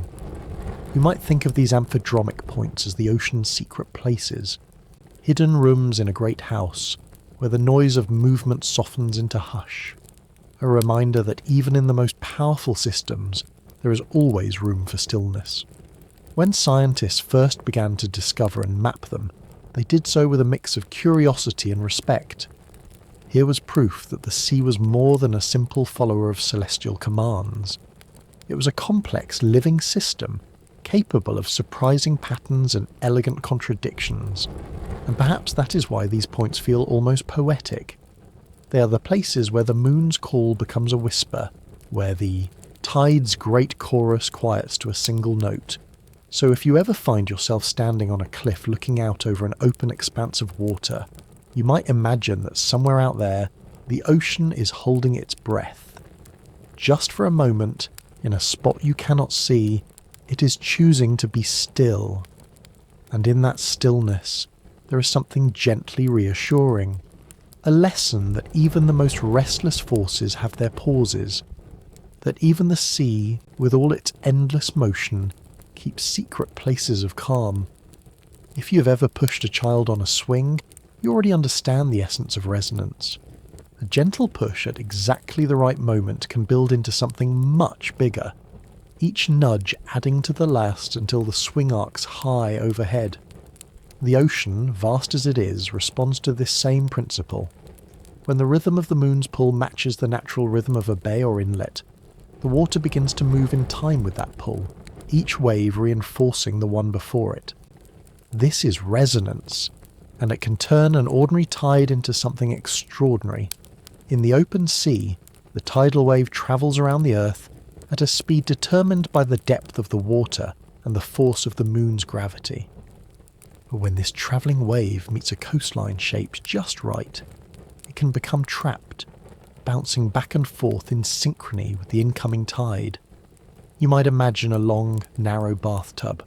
If you slap the water randomly, the ripples fade quickly. But if you time each motion to the natural sloshing of the water, the waves build higher and higher until the water spills over the sides. This is what happens in the Bay of Fundy, the long inlet between New Brunswick and Nova Scotia.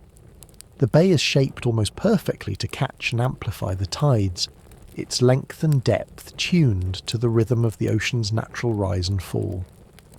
When the Atlantic tide rushes into the Bay of Fundy, it takes about 12 hours for the water to slosh from the mouth of the bay to the head and back again, almost exactly matching the tidal period. Each incoming tide pushes the water farther and faster, stacking energy like a resonant chord. This process doesn't happen everywhere. Many coastlines are too irregular, too shallow, or too open for resonance to develop.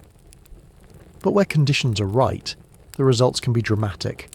In the Bay of Fundy, this resonance is what creates the world's highest tides. Twice each day, the water can rise and fall by more than 50 feet, transforming mudflats into deep channels and back again in a matter of hours. Standing on the shore, you might watch as the tide creeps up the rocks, reaches the high water mark and then slips away, revealing the sea floor as if the ocean were taking a deep breath. It is easy to think of tides as uniform, predictable swells. But resonance is a reminder that the sea has its own memory, its own hidden tempo waiting to be found. In the right place, at the right time, that tempo can turn something quiet into something astonishing. Perhaps that is part of why places like the Bay of Fundy feel almost alive. The water there doesn't just follow the moon's pull, it sings in harmony with it, responding to each note with a rising, falling chorus that no other shore can quite match. So the next time you think of resonance, you can picture a swing building higher with each push, or a glass humming with the right tone. And you can know that somewhere along the coast, the sea is doing the same, gathering each tide into something greater than the sum of its parts. If you visit the Bay of Fundy on an ordinary afternoon, you might be forgiven for thinking the place looks unremarkable. A broad inlet, mud flats stretching to the horizon, fishing boats resting on their keels in the stillness. But wait a few hours, and you will see why this place is famous. Twice each day, the tide comes in like a slow, unstoppable river, swallowing the mudflats, lifting boats higher than a house, and turning quiet coves into deep harbours. By the time the tide has finished rising, the water level may have climbed more than 50 feet, higher than a 4-storey building. This astonishing transformation is possible because the Bay of Fundy is shaped almost perfectly to catch and magnify the tides. The bay stretches inland for nearly 170 miles, narrowing as it goes, like a funnel built to collect the Atlantic's tidal wave. When the tide begins to rise along the coast of Nova Scotia, a massive volume of water is forced into this narrowing space. With nowhere else to go, the water stacks higher and higher, much like water sloshing up the sides of a narrowing canal. But the shape alone isn't the whole story. The Bay of Fundy's natural period of oscillation, the time it takes for water to slosh from the mouth to the end and back again, is almost exactly 12 hours and 25 minutes. This matches the timing of the semi-diurnal tides created by the moon's pull. When two rhythms align so precisely, resonance occurs. Each incoming tide arrives at the perfect moment to reinforce the slosh already in motion, adding more energy to the water instead of cancelling it out. You might imagine tapping your finger against the surface of a bowl of water. If you time each tap to the natural sloshing of the water, the waves grow bigger, building on one another until the water spills over the edge. This is resonance on a grand scale, and it is why the Bay of Fundy has the highest tides in the world. No other coastline combines the right length, depth, and shape with such perfect timing. For the people who live here, these tides are part of everyday life. Harbours are built with tall pilings to hold boats as they rise and fall.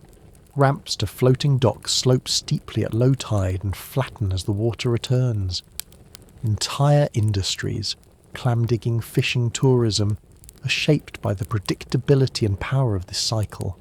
Scientists and visitors alike come here to witness the spectacle.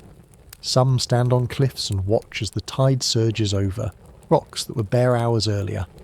Others walk on the ocean floor during low tide, knowing they have only a short window before the water sweeps back. Even after centuries of observation, the Bay of Fundy continues to inspire a sense of awe. It is proof that the moon's pull, amplified by the perfect geometry of a single bay, can transform the sea into something both familiar and astonishing. And perhaps that is what makes it so compelling. The tides here are not just a display of power, but a demonstration of harmony. How a steady force and the shape of the world can meet to create a rhythm that is entirely unique. So if you ever find yourself standing at the edge of the Bay of Fundy as the tide returns, you might think of it not as a flood or a surge, but as the sea's long, patient answer to the moon's quiet question. When you first hear that the moon causes the tides, it's tempting to picture its pull as something that simply lifts the ocean in a smooth, predictable way. And in many places that's almost true. A quiet, steady rise and fall, like the sea breathing in and out. But in places like the Bay of Fundy, resonance takes that gentle motion and turns it into something far more powerful. Resonance is, at its heart, a kind of conversation between movement and timing. When the rhythm of the tide matches the natural rhythm of a body of water, the waves begin to build on each other. Each cycle doesn't just follow the last, it adds to it, lending energy in perfect synchrony. Imagine pushing a child on a swing. A single push sends them forward and back. But if you wait until just the right moment to push again, you don't just keep them moving. You make each swing higher, each arc longer. This is precisely what happens in the Bay of Fundy. As the tide comes in from the Atlantic Ocean, it surges into the narrowing bay. It takes about 12 hours for the water to travel up to the far end and back again. This matches the timing of the moon's gravitational cycle almost perfectly. Because of this, each new incoming tide arrives just as the water is already beginning to return. The two movements combine like waves in a musical chord, their energies stacking instead of cancelling out.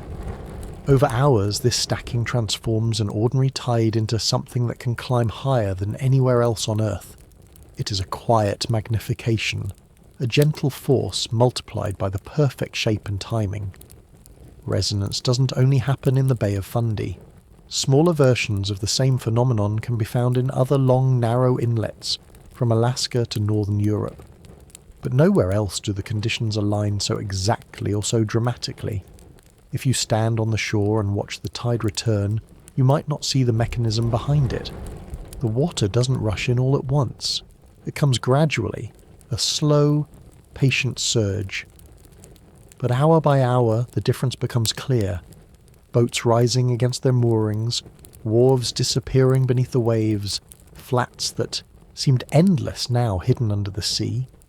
It can feel almost miraculous that something as simple as timing could create such a spectacle. And yet, resonance is everywhere once you start looking for it. In the humming of a guitar string, in the shaking of a bridge caught in just the wrong wind, in the tide that climbs a little higher every hour, there is a lesson in that quiet amplification. That sometimes the greatest changes do not come from brute force, but from a steady influence applied with perfect timing.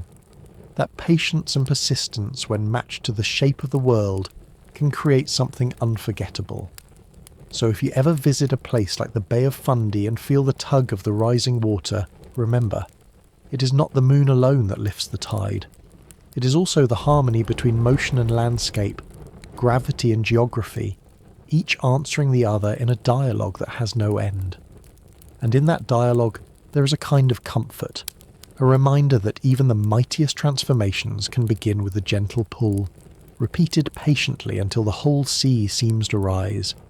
If you picture the ocean as a vast blue blanket, it's easy to imagine it as something that simply rises and falls, but the tides are more than the quiet lifting of water against a shore.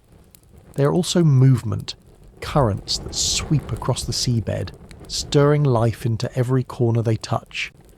Every time the tide comes in, it pushes a slow river of seawater into estuaries and coastal bays. And every time it recedes, it draws that water back out to sea, carrying with it tiny particles of nutrients, plankton, and dissolved minerals. Imagine dipping a spoon into a bowl of soup and stirring gently. Even the smallest motion lifts ingredients that had settled to the bottom, mixing the flavours into the broth. Tides do something similar on a grander scale. They keep the sea in motion, preventing it from becoming a stagnant pool. This constant stirring is part of what makes coastal waters so rich in life. Each incoming tide brings fresh oxygen and nutrients from the open ocean. Tiny creatures, phytoplankton, zooplankton, larval fish, ride the currents into sheltered shallows where they feed and grow. When the tide turns, the flow reverses, carrying waste products and excess salts back out to sea. In this way, tides are nature's circulatory system, renewing the water and supporting the web of life that depends on it. If you've ever walked along a tidal flat and noticed how the water turns cloudy as it begins to rise, you've seen this process at work. Silt and organic matter swirl into suspension, ready to nourish filter-feeding clams, oysters, and countless other species. Further offshore, tidal currents also play a role in distributing nutrients across the continental shelf. Where underwater ridges or narrow straits force the moving water to accelerate, it lifts nutrients from deeper layers to the surface, fueling plankton blooms that become the foundation of marine food, chains. For larger animals, these flows are highways. Salmon smolts drifting toward the sea use tidal currents to speed their journey. Adult fish returning to spawn time their movements with the rising tide, slipping upriver on a surge of salt water. Even seabirds and marine mammals have learned the rhythm. In estuaries, flocks of sandpipers and plovers gather to feed as the falling tide exposes mud teeming with life. Harbour seals haul out onto rocks to rest, knowing that in a few hours the tide will lift them effortlessly back into deeper water. To us, the tides might look like little more than water creeping up the beach and then slipping away. But for the countless creatures that depend on them, these movements are as essential as sunlight and air. They are the slow heartbeat of the coast, pulsing with life in every rise and fall.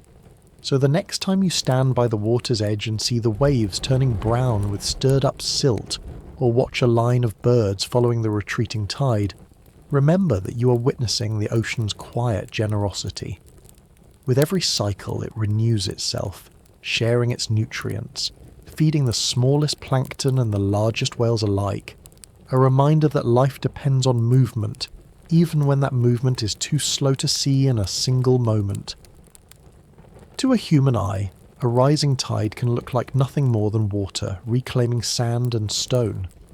But beneath the surface, each incoming wave is a slow-motion invitation, an opening door that lets countless living things move, feed, and grow.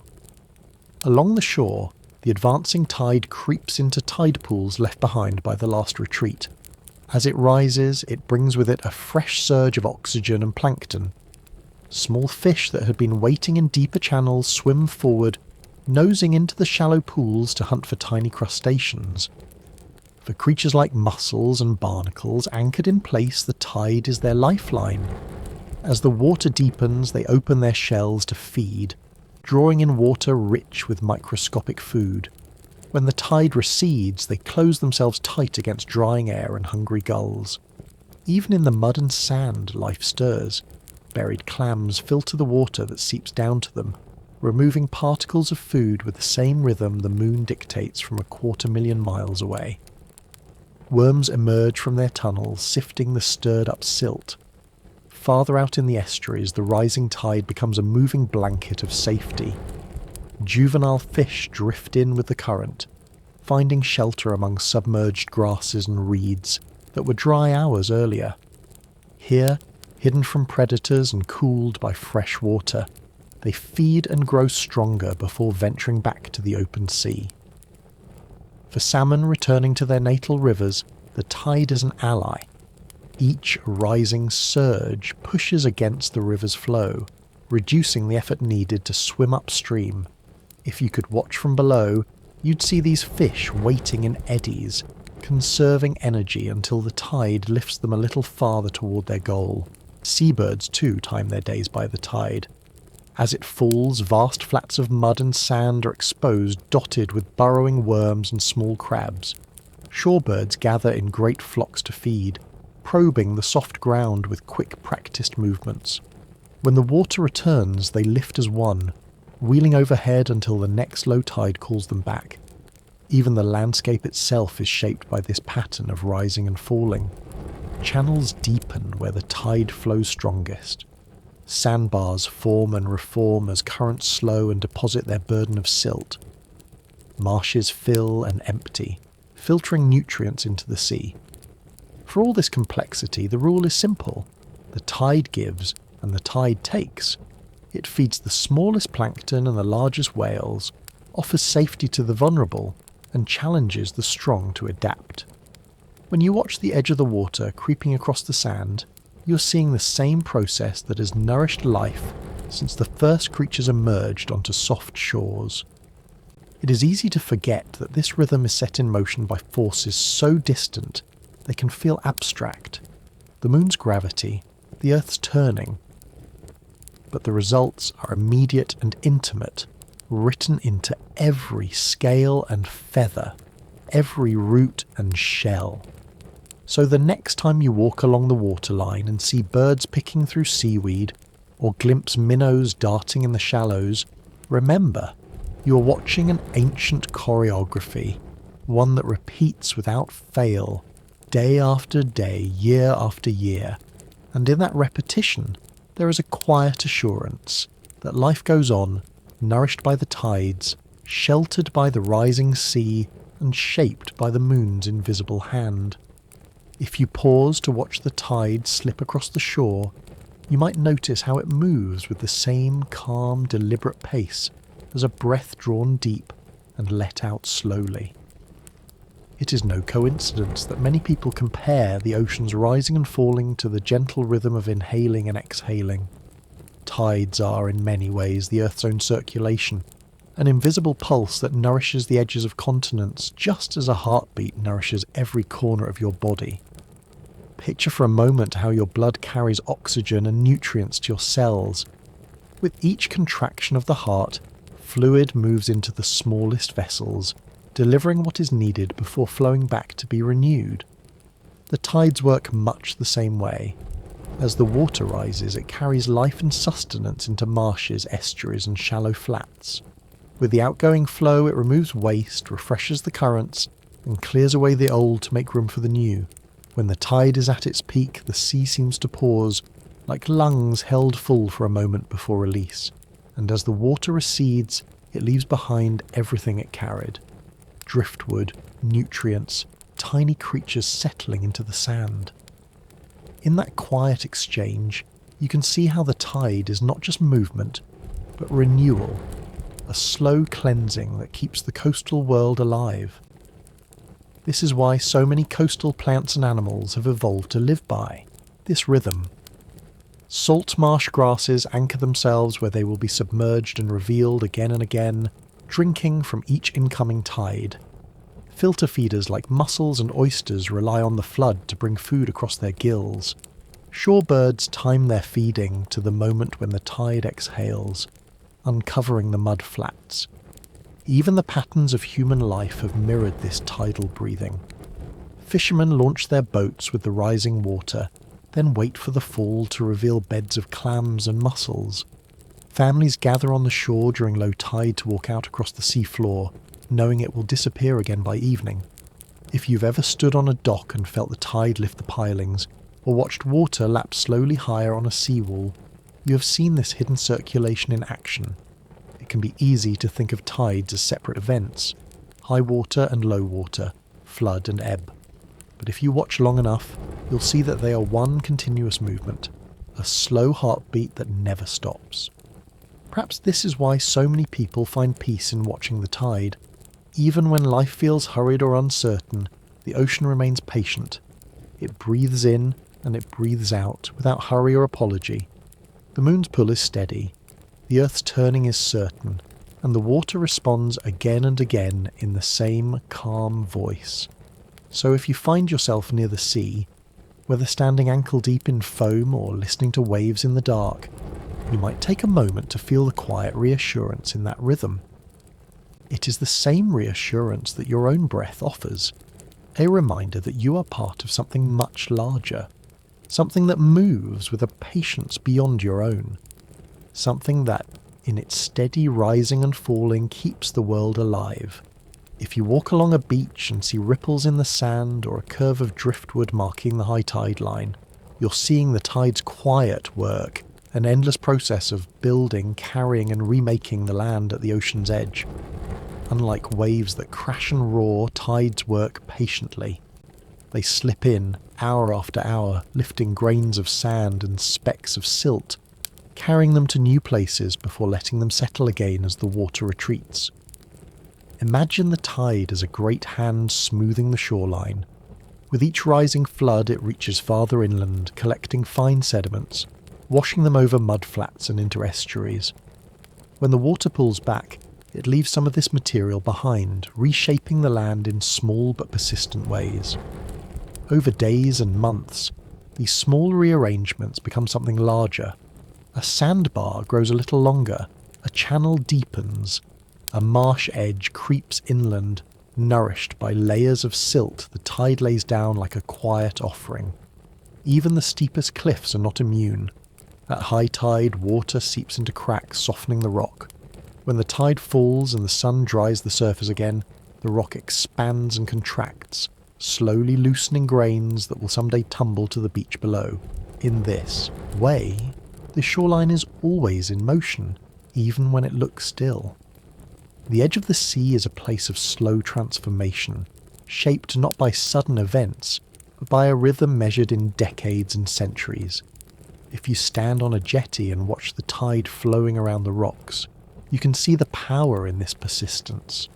Bits of shell and seaweed drift past, carried by currents you can't see, but can feel tugging at your ankles.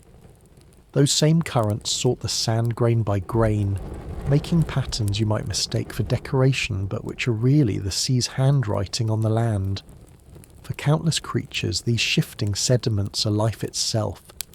Clams bury themselves in soft mud delivered by the tides. Shorebirds pick through the newly exposed flats for worms and crustaceans. Eelgrass grows in quiet shallows, where the tide has dropped just enough fine silt to take root. Humans too have learned to read and adapt to this constant change. Harbours are dredged to stay open, houses are built on stilts, or moved inland when the shoreline advances. Seawalls and groins are built to slow erosion, though even these cannot stop the ocean's patient work. It is easy to think of erosion and deposition as opposing forces, one taking, the other giving. But to the tide, they are the same action. What is carried away in one place becomes the foundation for something new somewhere else. So if you ever find yourself standing on a shore that seems eternal, rocks that look as if they've always been there, beaches that feel unchanging, remember that everything you see is the product of tides at work. Every footprint left in wet sand is a temporary mark. The next tide will lift it away, smoothing the surface in a gesture both humble and profound. And in that quiet reshaping, there is a lesson. That change doesn't always come as a single, overwhelming moment. Sometimes it is the sum of countless small motions repeating day after day until the world looks different without you ever noticing it happening. If you could stand in one place by the sea for 1,000 years, you would see the coastline shift under your feet.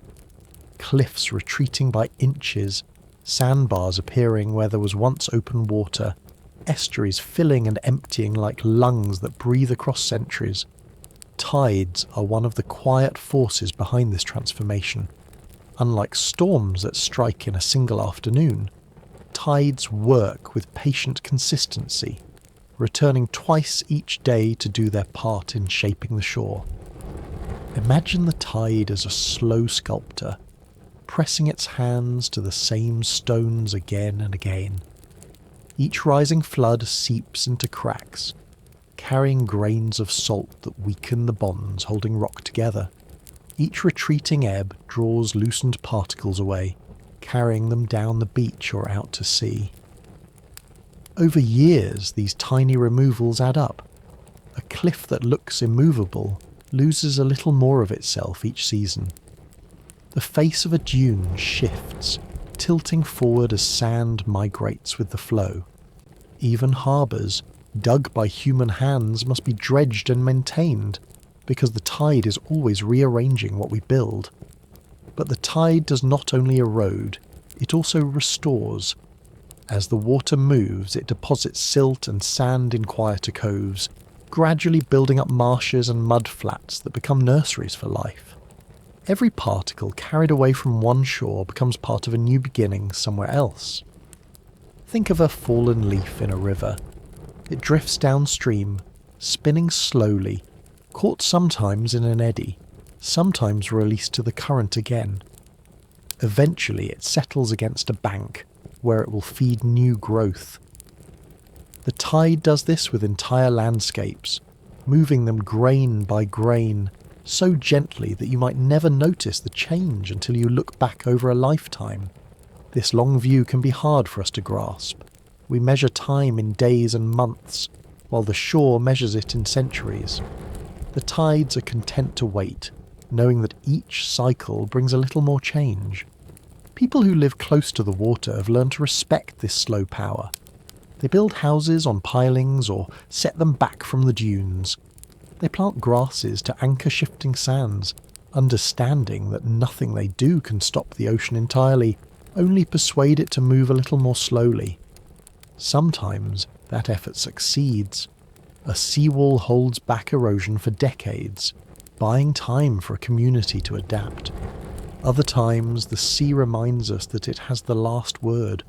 A storm arrives, and land that seemed permanent becomes a new channel overnight. Yet even in loss, there is renewal. The sediments carried away in one place feed life in another. Tidal currents fill estuaries with nutrients, creating fertile ground for salt marshes that will someday rise higher than the old beach. This is the quiet truth of the tide's work. It never truly ends, never pauses to admire what it has done. It is a process without judgment, a patient reshaping that makes room for what comes next. So if you ever feel discouraged by change, by the way time seems to erase what you thought would last, remember the tide. Remember how it both removes and restores, how it teaches that loss is never the whole story. Because in the end, the shoreline isn't a boundary. It's a meeting place, a shifting edge where land and sea trade places day by day, century by century. And in that slow exchange, there is a kind of quiet hope, a reminder that even the gentlest forces repeated long enough can transform the world. If you ever walk along an old coastal path, you may find the traces of places where the sea used to be, a line of weathered posts marking the edge of a vanished pier, the remains of a cottage whose front steps now face open water. These are reminders that the shore is never fixed. It moves, slowly but steadily, under the influence of tides that have been rising and falling long before any map was drawn. Take the coast of eastern England, where the tides and currents have been reshaping the land for centuries. Villages that once stood a mile inland have become ghost towns claimed by the sea. Fields where farmers planted barley now lie beneath salt marshes, filled with the cries of seabirds. In the Mississippi Delta, the story is different but no less profound. Here, the tides mix with the river's flow, carrying sediments that once built the delta outward. But when levees and channels interrupted this process, the land began to sink. Each incoming tide brings salt water deeper inland, swallowing wetlands that once held the soil together. On the other side of the world, Australia's Kimberley coast shows another face of tidal power. Twice a day, the water surges in and out across the mudflats, rising by more than 30 feet in some places.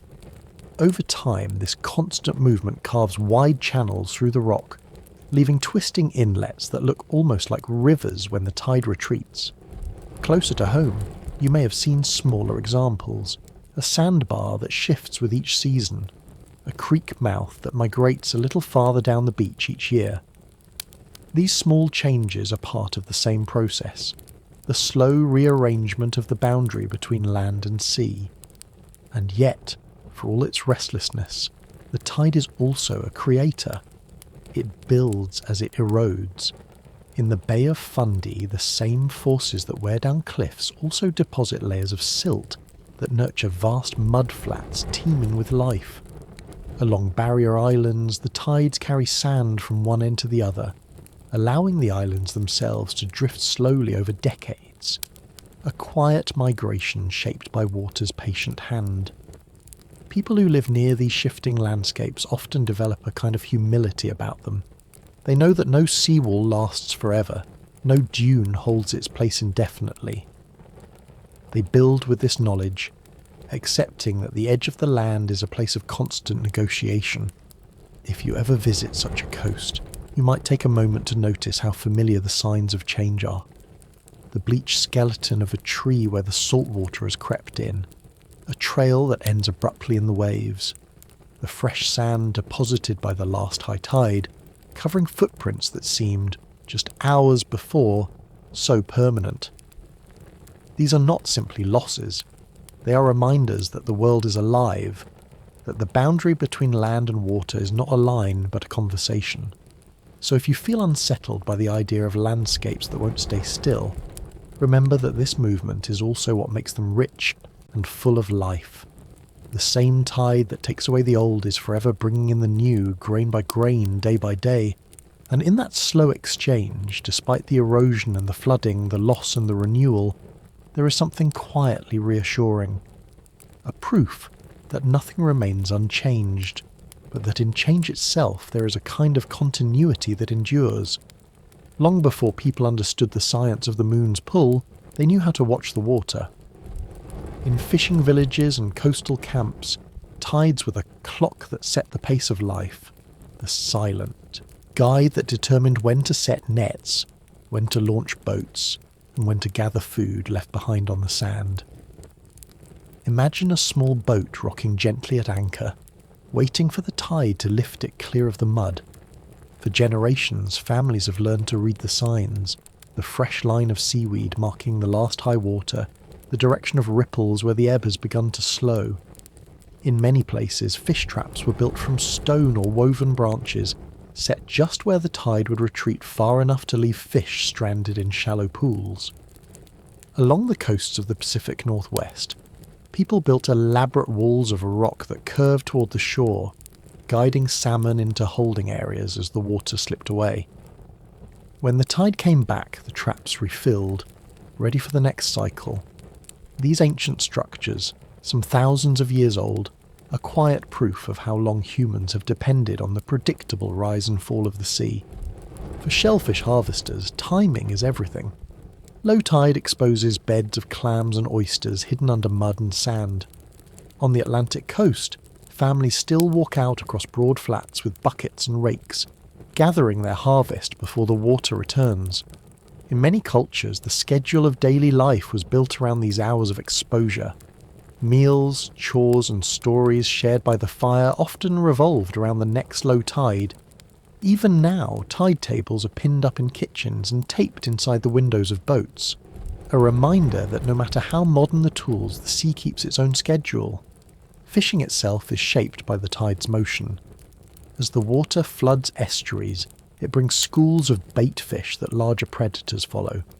Nets are set to catch this movement, and lines are cast into the turning current where fish wait to ambush their prey. In some regions, the timing of the tide can mean the difference between safety and danger. Along rocky coasts, a low tide can reveal channels that are impossible to navigate when the water returns. Sailors learn these hidden routes by heart, setting out only when the tide promises them safe passage. Even inland, where rivers meet the sea, the tide's reach determines when goods can be moved. In centuries past, barges carrying grain or wool would wait for the tide to lift them upriver, taking advantage of the rising water to make the journey easier. All of this, from the smallest clam digger to the largest sailing vessel, depends on the same force, the moon's quiet pull, moving billions of tons of water in a rhythm so dependable it has become part of human memory. If you ever stand on a wharf and watch fishers preparing their nets as the tide begins to rise, you will see this connection firsthand. No one rushes. No one complains that the water comes when it does. It is simply accepted, a certainty that shapes every plan. And perhaps there is comfort in that acceptance, in knowing that, no matter how much changes, the tide will always return. It will always offer its gifts to those who learn to watch and wait.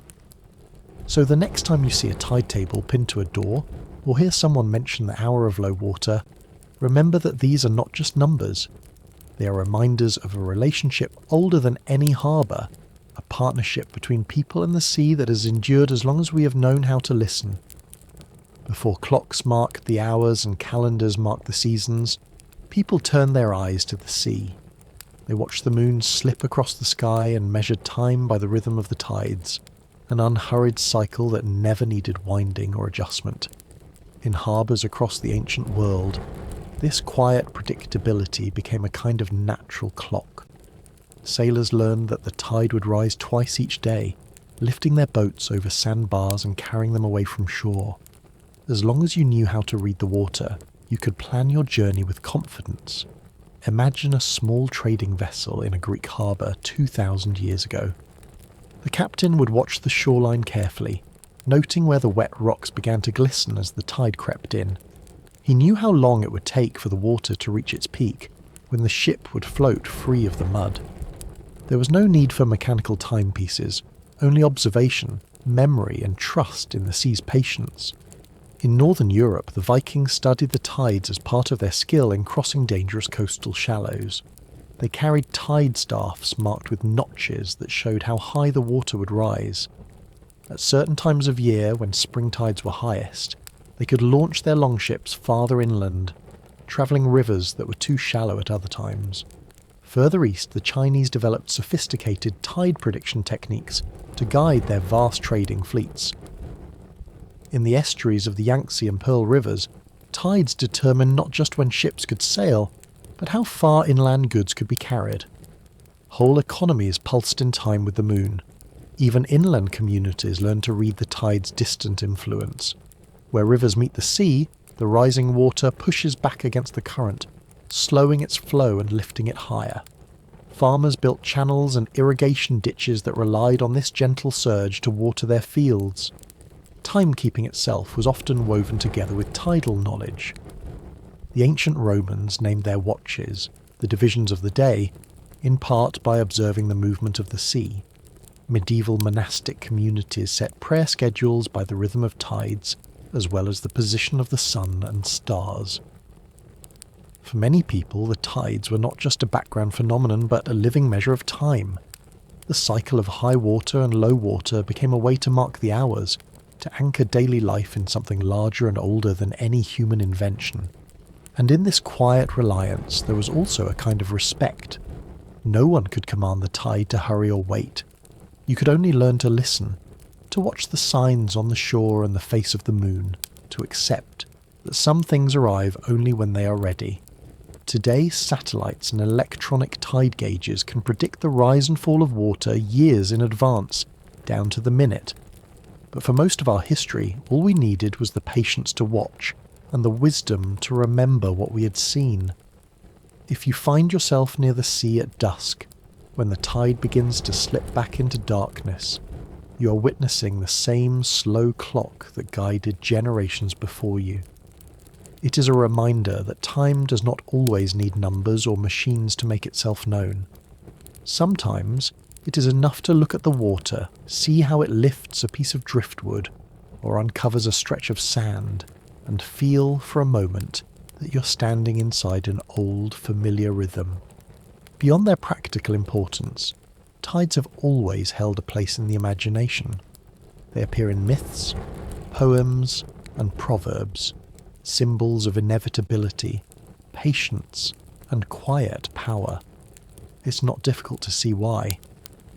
If you stand on a shore at dawn and watch the water return, you can feel something ancient in its motion, a force that has been rising and falling long before any human laid eyes on it. In many cultures, the tide became a metaphor for time itself. The Greek historian Heraclitus wrote that everything flows, and the tide was the perfect illustration. Always moving, never still, never precisely the same. To the Celts, who lived along rugged coasts and depended on the sea, the tide was a reminder of life's cycles: birth, growth, decline, and renewal.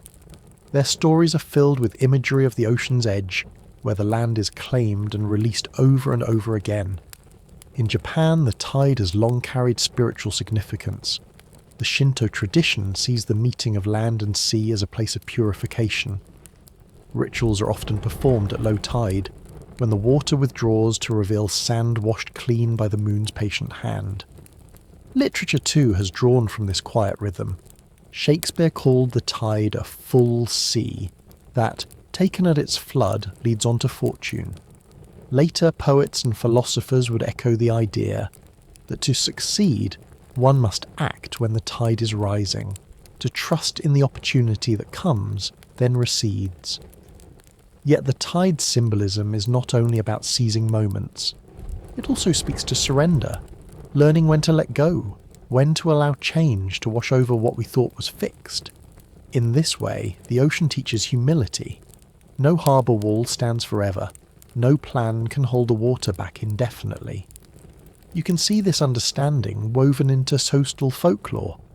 Fishermen spoke of tide luck, the sense that some days the sea would grant its gifts without effort, and others it would withhold them without explanation. Even in everyday language, the tide leaves its mark. We speak of turning the tide in a struggle, or feeling washed clean by an experience that resets our perspective. Perhaps what draws us to these metaphors is how the tide makes the abstract visible. The moon's unseen pull becomes something you can measure in inches on a dock piling. Time itself becomes something you can watch creep across the sand, then slip away again. And in that motion, there is comfort, a reassurance that, no matter what happens, the tide will always return. That loss and renewal are bound together, each necessary to the other. So the next time you stand by the water, whether you're watching a high tide lapping at stone steps, or a low tide revealing a stretch of sand, remember that you are witnessing a story older than any written word. A story that says, all things rise and fall, all things change, and all things in their time come home to the shore again. Long before electricity lit the coastlines, people noticed that the tide carried more than fish and drifting seaweed. It carried power, steady, predictable, and immense. Imagine standing by a narrow estuary as the tide begins to flood. You can hear the water rushing between rocks, feel the current tugging at your ankles. Even without modern tools, it's clear that something potent is moving here, something that could be put to work. As early as the Middle Ages, coastal communities began building tide mills, simple but ingenious structures that use the rising and falling sea to grind grain. Along the shores of England, France, and parts of Canada, you can still see traces of these old mills if you know where to look. Crumbling stone walls marking the edges of artificial ponds, long wooden sluice gates worn smooth by centuries of salt water. The principle was straightforward. When the tide came in, it filled a holding pond behind a dam.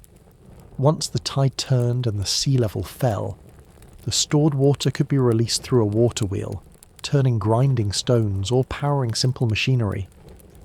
In this way, the tide became the world's earliest renewable energy source, clean, reliable, and entirely free of smoke or flame. These early tide mills were not large by today's standards, but they were revolutionary.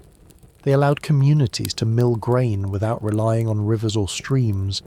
In some places, they operated almost continuously. Their schedule dictated not by the clock, but by the moon's quiet influence. Imagine what it must have felt like to watch the pond fill, knowing that as soon as the water began to recede, the wheels would begin to turn. A reminder that even without understanding the science, people had learned to read the ocean's rhythm, and to trust that it would return day after day, as faithfully as ever. Over the centuries, more ambitious schemes were imagined.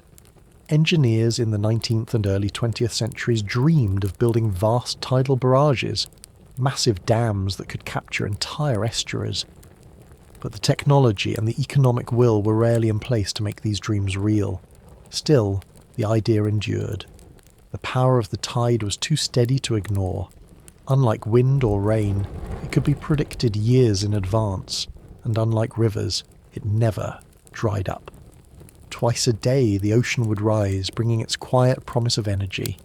Today, modern tidal energy projects are reimagining these old principles. In France's Reims tidal power station, in Canada's Annapolis tidal generating station, and in experimental projects around the world, the sea is once again turning turbines, this time to power entire towns. But it all began with those early mills, built from local stone and timber, harnessing the moon's gravity with nothing more than patience and simple tools. If you ever visit a place where a tide mill once stood, you might pause to imagine the generations who waited there, watching the water fill the pond. They may not have had words for gravitational theory or renewable energy, but they knew that the tide was something you could rely on, a force older than any kingdom or empire, a force that rose and fell as dependable as breath. If you could walk beneath the water in certain coastal inlets today, you might find something remarkable. Great underwater turbines turning slowly in the current, like the blades of a giant clock. These modern tidal power systems are the descendants of those ancient mills, but instead of grinding grain, they generate electricity, harnessing the same predictable rise and fall that people have trusted for centuries. The principle is beautifully simple. As the tide comes in, water rushes through carefully designed passages, spinning turbines much like a river drives the paddles of a water wheel. The difference is that these turbines are engineered to extract as much energy as possible from the constant quiet force of the moving sea. In some places the approach is to build a tidal barrage, a long dam stretching across an estuary. As the tide floods behind the barrier, sluice gates are closed to trap the rising water. When the tide outside begins to fall, the stored water is released through turbines, generating power as it returns to the sea. The Reims tidal power station in northern France has used this method since 1966. From the outside, it looks almost like an ordinary bridge, but within its concrete walls, turbines spin with each tidal cycle, quietly supplying electricity to tens of thousands of homes. Other projects take a different approach. Instead of blocking the tide, they place turbines directly in fast-moving currents, anchored to the seabed. These submerged rotors turn with every flood and ebb, capturing kinetic energy without interrupting the flow. Think of these devices as underwater windmills, spinning not with air but with the steady force of the tide. Unlike the wind, which comes and goes, tidal currents can be predicted years in advance, time to the hour, even to the minute. This reliability is one of the great advantages of tidal energy. Operators know precisely when the turbines will be turning and how much electricity they will produce. It is as if the moon were winding a vast clock that never stops. Of course, working in the ocean brings challenges. Salt water corrodes metal. Powerful currents can stress even the strongest structures, and marine life must be protected. so that the turning blades do not harm fish or disrupt delicate habitats. To address these concerns, engineers have developed turbines that turn slowly enough to avoid injuring sea creatures.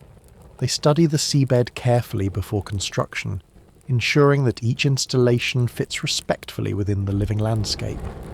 Around the world, new projects continue to explore what is possible. In Scotland's Pentland Firth, powerful currents race between the mainland and the Orkney Islands. Here, experimental turbines have been deployed to see how much energy can be captured from this narrow channel. In Canada, in the Bay of Fundy, the very place where tides reach their greatest heights, developers have tested systems designed to endure the immense forces of that moving water. Every design, whether it uses a barrage, a lagoon, or freestanding turbines, shares the same quiet ambition: to turn the patient work of the moon and the sea into clean, dependable power. So the next time you look out across a calm estuary or a fast-moving channel, you might imagine the invisible machinery at work below the surface. Turbines turning in time with the tides, a slow, steady harvesting of energy that has been waiting there all along. If you listen to the conversations happening today about clean energy, you'll hear a lot about wind turbines spinning on distant hills and solar panels soaking up the sun. But somewhere in those discussions, the tide has begun to speak a little louder. Unlike the wind or sun, tides arrive without fail.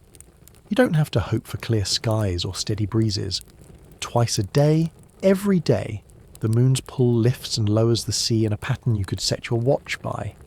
This predictability makes tidal power an appealing part of the transition to renewable energy.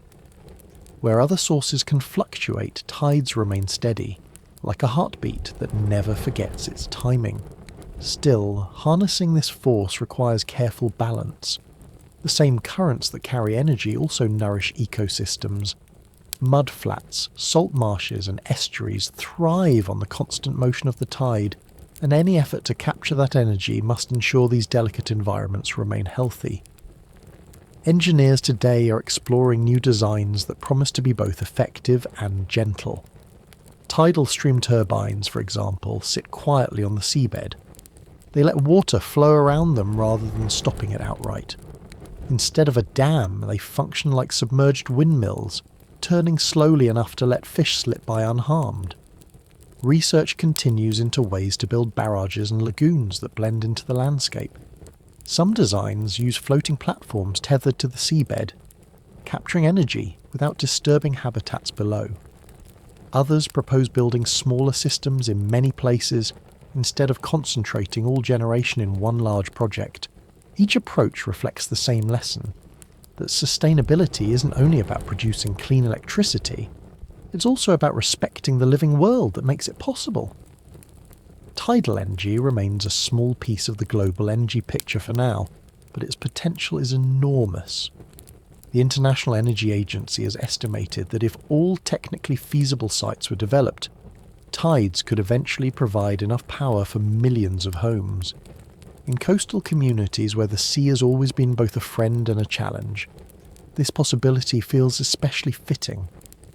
Imagine villages once built around tide mills now turning again to the same force, only this time to power lights, heat water, and charge the devices that connect them to the wider world.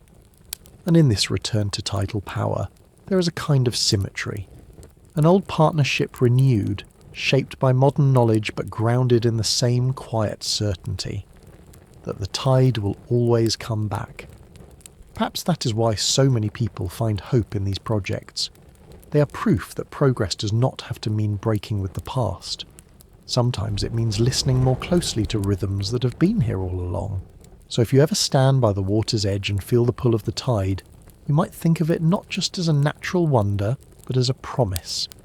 A reminder that some forces can be trusted to return, again and again, bringing with them the possibility of renewal.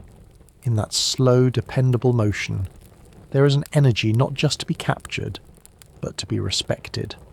A quiet assurance that the future, like the tide itself, can rise gently if we're willing to move in time with it.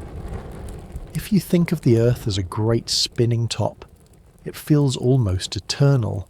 turning steadily, day after day, with a rhythm so dependable that we set our clocks by it. But even this motion is not as constant as it seems. Hidden within the tides is a quiet resistance, a friction that has, over eons, been slowing the planet's rotation. When the moon pulls on the oceans, it raises the familiar bulges of water on both the near and far sides of Earth. But those bulges do not sit neatly beneath the moon. Because Earth spins much faster than the moon orbits, the tidal bulge is dragged slightly ahead of the moon's position in the sky. Imagine stirring a bowl of honey with a spoon. Even when you stop turning, the thick liquid keeps moving, lagging behind your hand. In a similar way, the ocean bulges lag and lead as the Earth spins beneath the moon's pull. This offset creates a subtle tug, a gravitational handshake between the moon and the displaced mass of the water. The moon tries to pull the bulge back into alignment, and the Earth's rotation tries to carry it forward. The result is a transfer of energy. Some of Earth's rotational momentum is given to the moon's orbit, making our day just a little longer. This isn't something you can notice in a lifetime. In fact, the slowing is so slight that a day lengthens by about 1.7 milliseconds every century. But over billions of years it adds up. When Earth was young, a day may have been only 6 hours long. The sun would have risen and set 4 times in what we now call a single day. As the tides transferred energy, the spin slowed, the days lengthened, and the moon moved farther away. Even now it drifts outward at a rate of about 3.8 centimetres a year, roughly the pace at which your fingernails grow. This tidal friction has had profound effects on the planet's history. Longer days have shaped the evolution of life, the rhythms of climate, the cycles of winds and currents. It is humbling to realise that something as gentle as the rising and falling of the tide can reshape the very length of the day, that the moon's quiet pull is strong enough to alter the pace of the planet's turning. If you ever feel small beneath the sky, you might take comfort in knowing that small things can change the world, just not always in ways that are easy to see. In every tide that creeps across the sand and slips back again, there is a tiny giving of energy, a little slowing of time itself. So the next time you stand by the water and watch the moon climb over the horizon, remember that it is not simply pulling the ocean toward it. It is guiding the Earth's rotation into the future, one fraction of a second at a time. And in that slow exchange, so gentle you could live a lifetime without noticing, there is a quiet truth, that change is often patient, that what feels permanent is always in motion. If you could stand on a mountaintop and watch the moon with perfect patience, not for hours or days but for millions of years, you would see it pulling slowly, almost imperceptibly away from Earth. Every tide that rises on our shores, every gentle bulge of water drawn toward the moon, transfers a tiny bit of energy. Part of the Earth's spin is passed to the moon's orbit, nudging it outward. It is a process so slow that it's almost poetic. About 3.8 centimetres each year, less than the width of your thumb. Yet over the history of our planet, this drift has added up. When Earth was young, the moon loomed much larger in the sky. From the surface, it might have appeared 2 or 3 times as wide as it does today, casting brighter shadows and pulling tides that were more extreme. In those ancient seas, tides may have risen hundreds of feet, sweeping inland and then retreating in a rhythm that shaped the coastline and nourished the first forms of life. As the moon has drifted away, the tides have become gentler. The lengthening of Earth's days and the widening of the lunar orbit are 2 parts of the same slow story. A story written in the language of gravity and time. Even now, scientists can measure this outward motion with remarkable precision. Using laser reflectors placed on the moon's surface by Apollo astronauts, we can bounce light across that gulf and record the distance to within millimetres. These measurements confirm what tidal theory predicted, that the moon is steadily retreating, and the Earth's rotation is gradually slowing in response. It can feel humbling to think of this process continuing long after we are gone. Millions of years from now, the moon will be even farther away, and Earth's days will be longer still. Some scientists have wondered what might happen if this dance continued forever. Would the moon eventually drift out of Earth's embrace altogether? The answer is no, or at least not in any time frame that matters to us. Long before that could happen, the sun will change, swelling into a red giant and remaking the solar system in ways we can scarcely imagine. So the moon will remain our companion, drifting outward at its patient pace. A little more distant each year, but never truly leaving. If you find yourself looking up at the moon some clear night, you might picture that hidden motion. The silent retreat of a world that has pulled our tides for so long, now moving away with a grace that feels almost deliberate. And you might take comfort in knowing that this drifting is not a loss, but a natural part of the same partnership that makes the tides possible. A reminder that even separation can be gentle, that even change on the scale of millennia can be measured in centimetres.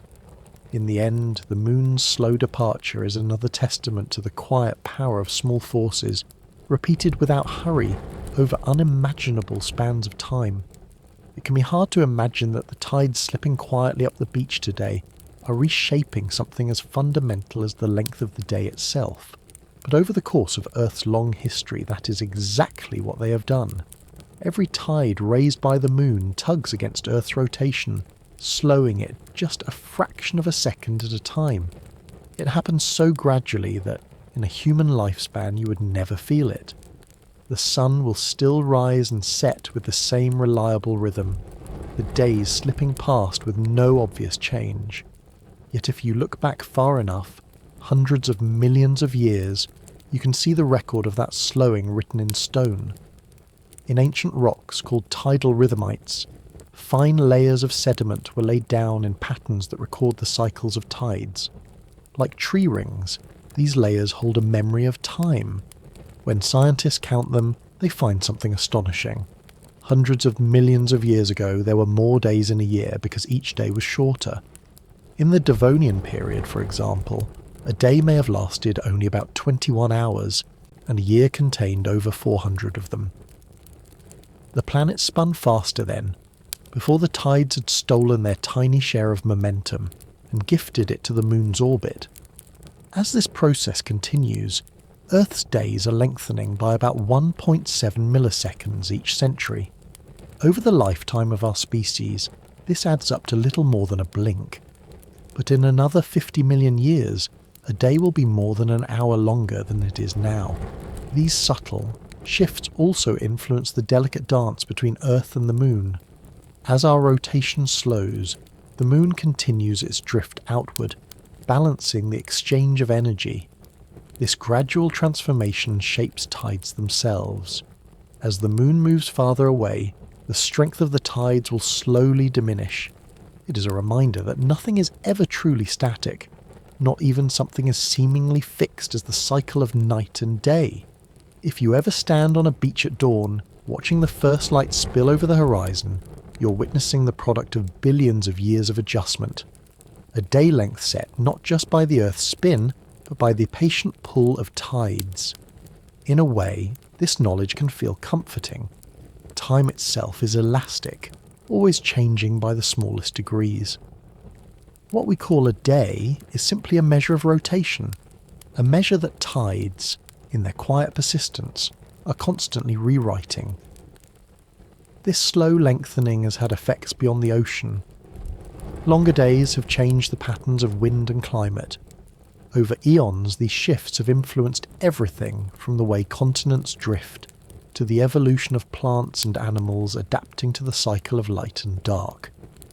It is humbling to realise that the moon, so far away and silent, has shaped the story of life on Earth, not only by lighting the night, but by deciding the pace at which our planet turns. So the next time you mark the passing of hours or count the days between seasons, you might remember that even these measures are not as permanent as they appear. They are part of a slow conversation between Earth and Moon, a dialogue measured in milliseconds and millennia, in tides and time itself. And in that patient exchange you can glimpse something both beautiful and enduring, a reminder that change does not always come in sudden bursts.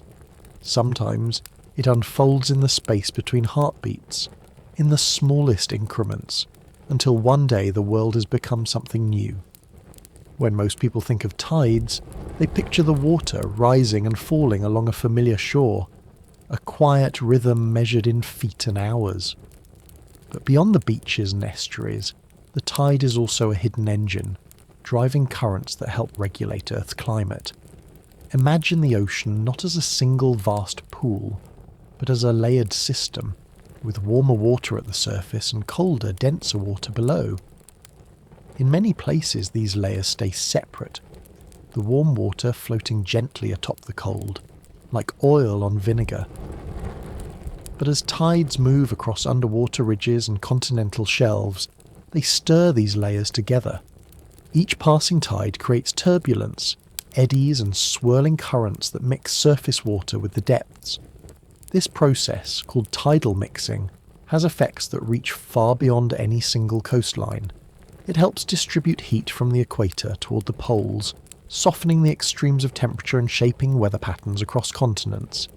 In some places, such as the rough channels between islands or the steep slopes near deep, ocean trenches, this mixing is especially strong. Here, the energy of the tides is transformed into movement, breaking apart the layers and sending nutrients rising from the seafloor toward the light. Without this regular stirring, large parts of the ocean could become stagnant, with oxygen levels falling too low to support life. The tides, in their quiet persistence, prevent that. They help keep the great ocean conveyor belt, the global circulation of currents, moving steadily onward. This circulation influences everything from monsoons in Asia to the mild winters of Western Europe. It is part of the system that absorbs and releases heat, stores carbon, and regulates the climate in ways that scientists are still working to fully understand. You might picture the tide as a hand stirring an enormous pot, lifting nutrients, blending temperatures, keeping the ocean alive and connected. It is humbling to realise that something as gentle as the twice daily rising and falling of water at your feet is part of a process that stabilises the climate for billions of people. When you stand on a beach and feel the cold touch of the water, you're feeling the result of currents that have travelled thousands of miles, moving heat and life across the globe in quiet cycles that repeat without fail. And when the tide recedes again, it is not simply going away. It is carrying energy back out into the depths, continuing the slow work of balancing Earth systems. So the next time you look across the ocean and see the horizon blending into the sky, you might remember that hidden beneath that surface, the tide is moving not only water, but the conditions that make our lives possible. A reminder that the moon's steady pull does more than shape the coast.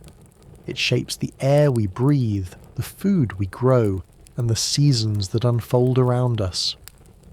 And in that hidden connection, there is a quiet kind of wonder, proof that even the gentlest forces can hold the world together, one patient motion at a time. If you could dip your hand into the ocean anywhere on Earth, you would feel not just water, but stored heat, energy gathered under the sun and carried across thousands of miles. The tides help keep that energy moving. Each time the moon's gravity lifts the sea, it does more than create waves that lap against the shore. It helps circulate warm water from the surface down into the depths and brings colder water up to meet it. Imagine the ocean as a giant layered quilt. Without any stirring, the top would grow ever warmer, while the lower layers stayed locked in cold and darkness. Over time, this separation could lead to extremes: surface water too hot for many forms of life, and deep water starved of the oxygen and nutrients it needs. Tides prevent this. As they flow across the continental shelves and over undersea mountains, they create turbulence that blends the layers. This mixing evens out temperature differences, softening the boundaries between warm and cold. In regions near the poles where cold, dense water forms, tides help push that water along the ocean floor toward the equator. In the tropics, they encourage warm water to drift north and south, carrying heat that keeps climates milder than they might otherwise be. Think of them as the quiet hands of a gardener, turning the soil so everything grows in balance. Without this constant tending, the ocean's layers would become stratified, an elegant word for separated, and the global climate would begin to wobble in ways that would eventually touch us all. The influence of tides reaches even farther. As they stir nutrients up from the deep, they support plankton blooms, tiny plants that not only feed the ocean's creatures but also absorb carbon dioxide from the air. This process, called the biological pump, helps regulate the Earth's temperature by keeping some of the sun's energy safely locked away in the depths. Over centuries, this quiet cycle has shaped everything from the migration of whales to the growing season of crops. Warm currents born of tidal mixing brush against coasts and temper winter winds. Cold currents make rich fisheries possible by carrying nutrients into shallower waters. If you stand on a beach in midwinter, feeling the salt wind on your face, you're feeling the touch of those ancient patterns, energy set in motion long before you arrived. Scientists are still learning how the tides mixing affects larger climate systems. Satellite measurements, deep-sea sensors and computer models help us see the hidden movement of heat. But the full story remains, in many ways, a mystery, one that unfolds in slow cycles we're only beginning to understand. And perhaps that is part of what makes it so moving to watch the tide rise. It is a visible reminder of all the invisible processes, heat exchanged, carbon stored, nutrients lifted, that make life possible. So the next time you stand by the water, you might imagine the tide not only as something that changes the shoreline, but as something that keeps the planet's temperature within the narrow band that allows trees to grow and whales to sing. A quiet partnership between moon and sea, regulating the Earth's warmth in a dance that has been going on for billions of years. If you were to hand out awards for Earth's greatest climate influences, you'd probably think first of the sun, undisputed champion of warmth, or perhaps the swirling patterns of the atmosphere. But tucked quietly behind the scenes is the moon, doing the steady, unspectacular work of a backstage crew member who never gets their name in the programme. You could call it Earth's uncredited climate engineer. After all, while the sun bathes the planet in energy, and the winds make headlines with storms and tempests, the moon simply goes about its business, tugging at the oceans with tireless consistency. No fuss, no applause, just a patient rearranging of billions of tons of seawater. In doing so, it helps keep the ocean circulating, the nutrients rising, and the temperatures moderated in a way that makes the Earth not just habitable, but comfortable. Imagine the moon as the quiet caretaker of a vast greenhouse. Each day it walks the aisles, adjusting the vents, mixing the air, turning over the soil beneath the plants. It doesn't seek recognition. Indeed, it almost seems to prefer the dark. And while we rush to study every detail of weather patterns and greenhouse gases, the moon goes on lifting and lowering the sea, smoothing out the sharp edges of climate without expecting so much as a thank you. If you read scientific papers on climate, you'll find the moon mostly mentioned in footnotes, its role acknowledged but rarely celebrated. You almost want to imagine it raising an eyebrow at all the fuss over other forces, quietly thinking, "I've been here the whole time." It is humbling to realise that this gentle influence has been shaping life since the beginning. The earliest tides, pulled by a moon much closer than it is now, may have nurtured the first microbial mats, laying down wet and dry cycles that made evolution possible. Later, as the moon drifted away and the tides softened, it continued to guide the great mixing that allows nutrients to cycle and carbon to be stored. And yet, if you asked most people what the moon does for Earth, they might mention only the tides on the beach or the way it lights a night walk. Few would think to thank it for the weather or the air we breathe. So if you're ever feeling underappreciated yourself, working quietly on something important while others get the spotlight, you might find a kindred spirit in the moon. It doesn't mind being overlooked. It has no need for recognition. It simply keeps circling, pulling the sea, tending the conditions that make every season, every harvest, every day possible. A reminder that the most essential contributions are often the ones that happen quietly, in the background, over time so long we almost forget to notice. So the next time you look up and see the moon hanging in the sky, you might offer it a small nod of thanks for all the unseen work, for all the patient engineering, for keeping the Earth's climate steady without ever demanding a single headline. Because sometimes, the ones who do the most for us are the ones who never ask for credit at all. Long before the language of science, before equations or tide charts, there were people standing on quiet shores, watching the water rise and fall. Imagine a time when the moon was not just a familiar shape in the sky, but a mysterious presence, its phases marking the passage of days, its pull felt but not yet understood. The earliest tide observers didn't have instruments or written records. They had memory passed down in stories and practices. A grandfather pointing to a line of wet rocks, explaining to a child that tomorrow the water would come farther up the beach because the moon was nearly full. In many places, these observations became the first calendars. By noting when the tide was highest, people could predict when certain fish would appear, when shellfish beds would be exposed, or when boats could be safely launched. Along the shores of the Indian Ocean, ancient mariners learned to recognise the moon's cycles and how they matched the strength of the tides. They tied their sailing journeys to the fortnightly pulse of spring and neap tides, waiting patiently for the moments when the sea would offer them safe passage. In Britain, Celtic communities built fish traps that relied on this knowledge. Rows of stones were laid across tidal flats in sweeping arcs. When the tide came in, fish swam over the walls unaware of their purpose. When the tide receded, the fish were left behind, ready to be gathered. Farther east, Chinese astronomers were among the first to record systematic observations of tides, noting their connection to the moon's orbit and developing early methods to predict the pattern of rising and falling water.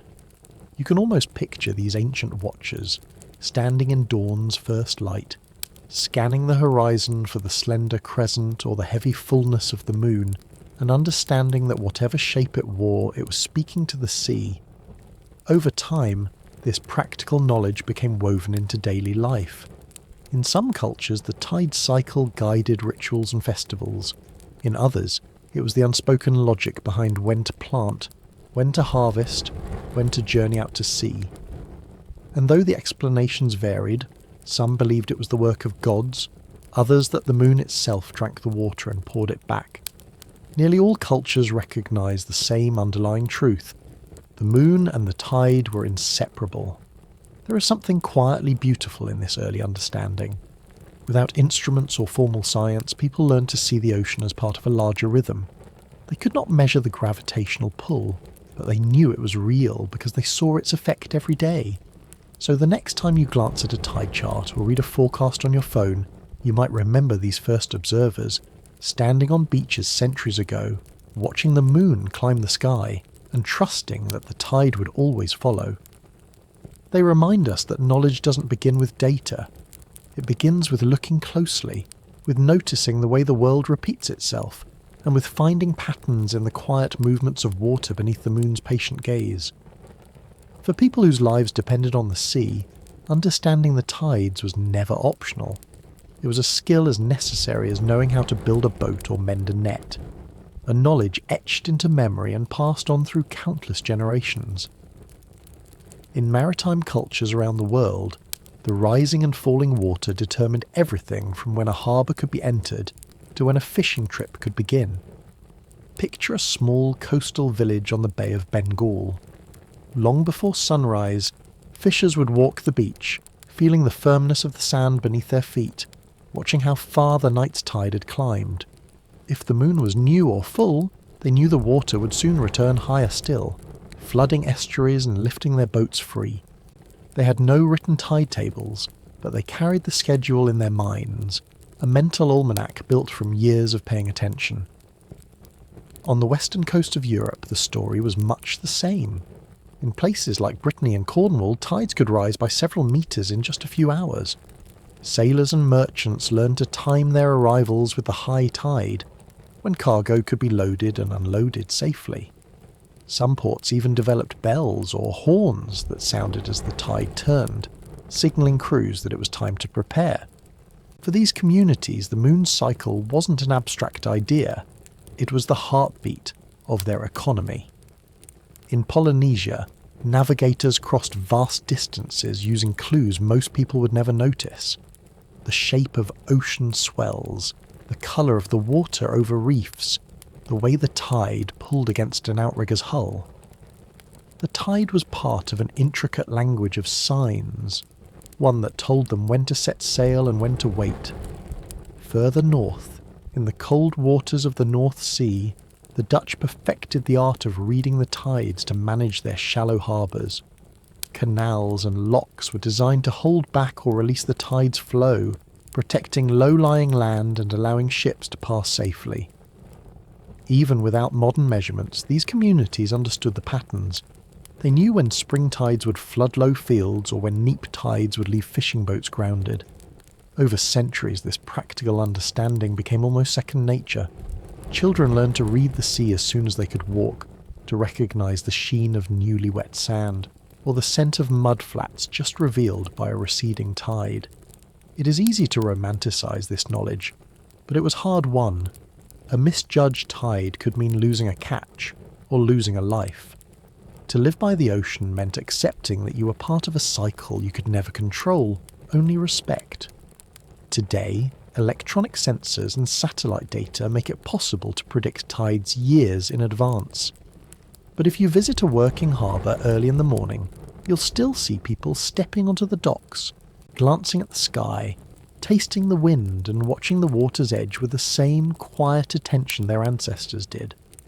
Because no matter how precise our instruments become, there is something irreplaceable about learning to sense the tide yourself, to feel the subtle signals that say the water is about to turn. So the next time you read a tide prediction, or check the hour of high water on your phone, you might think of all those who came before, generations who watched, remembered, and passed down the knowledge that the moon would always call the sea home again. At first, watching the tides was simply a matter of survival. Knowing when the water would rise meant knowing when you could fish, trade, or travel safely. But over time, careful observation transformed into something more, the beginnings of science. Imagine a harbour master in ancient Greece, marking notches on a wooden post to record where the high water reached each day.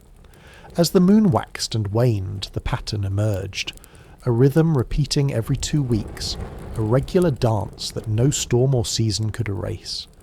This habit of noticing, of recording, of searching for patterns became the foundation for understanding.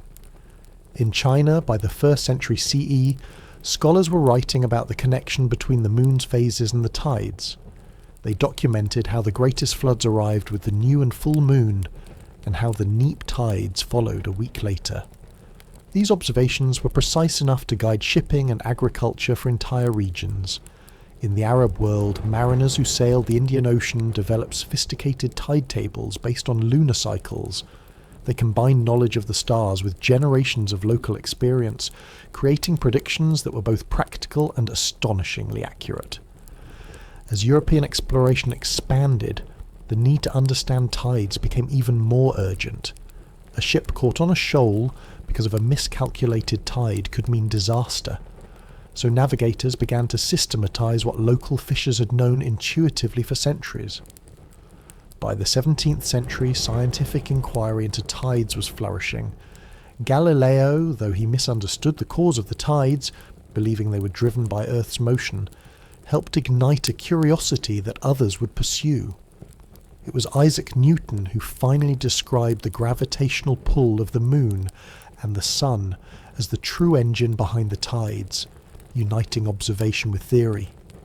His work, Principia Mathematica, laid the groundwork for the tidal equations still used today.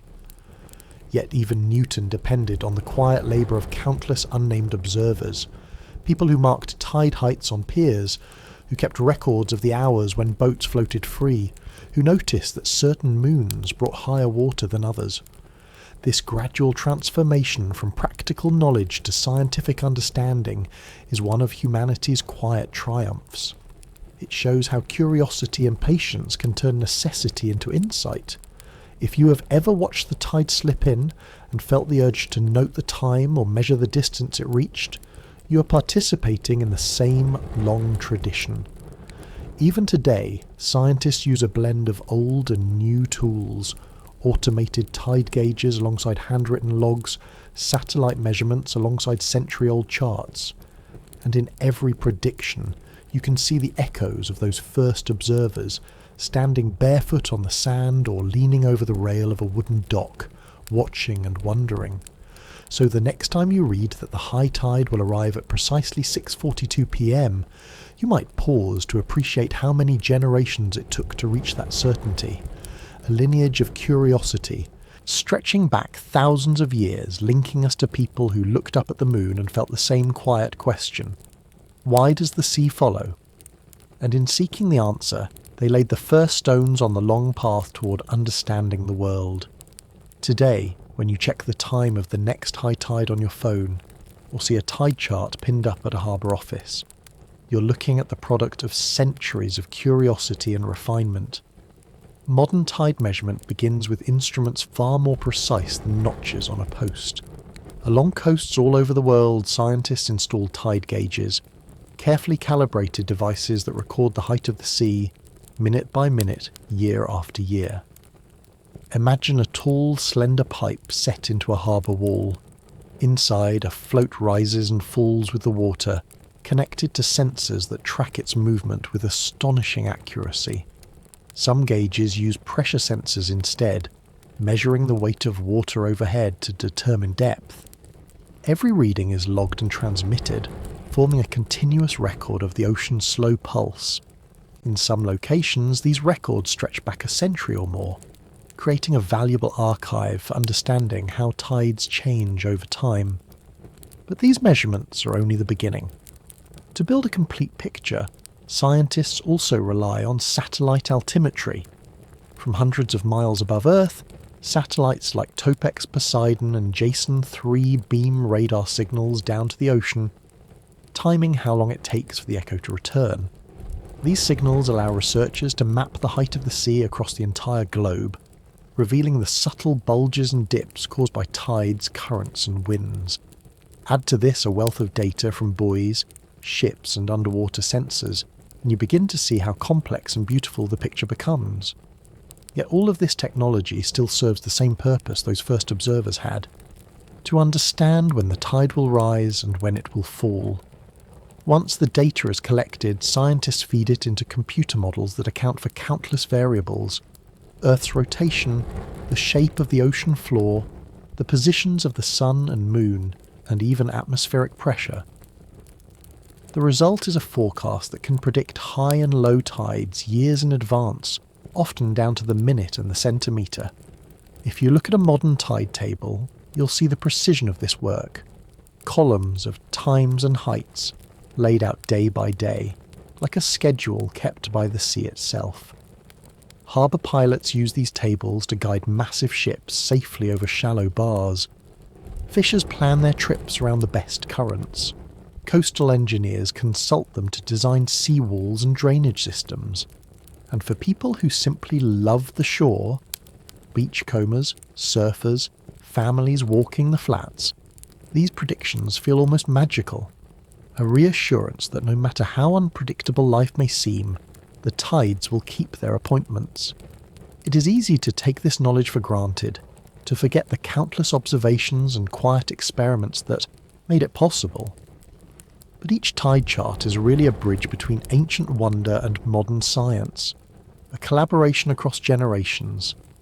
So the next time you check a tide app or glance at a schedule nailed to a wooden piling, you might take a moment to appreciate the hidden network behind it. A web of sensors, satellites and calculations, all working together to keep track of the moon's pull.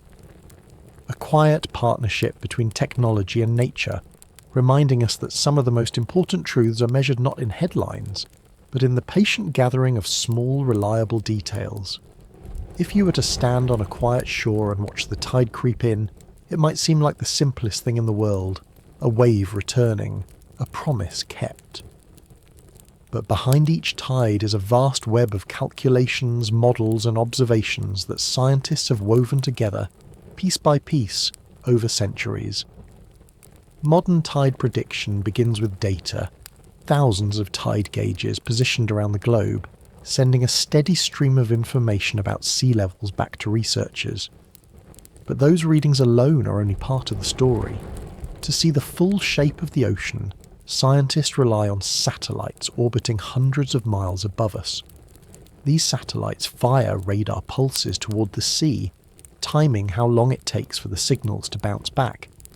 By measuring this distance to within a few centimetres, they build a map of the ocean's surface, revealing where it bulges under the moon's pull, where currents have raised it higher and where wind has pressed it down.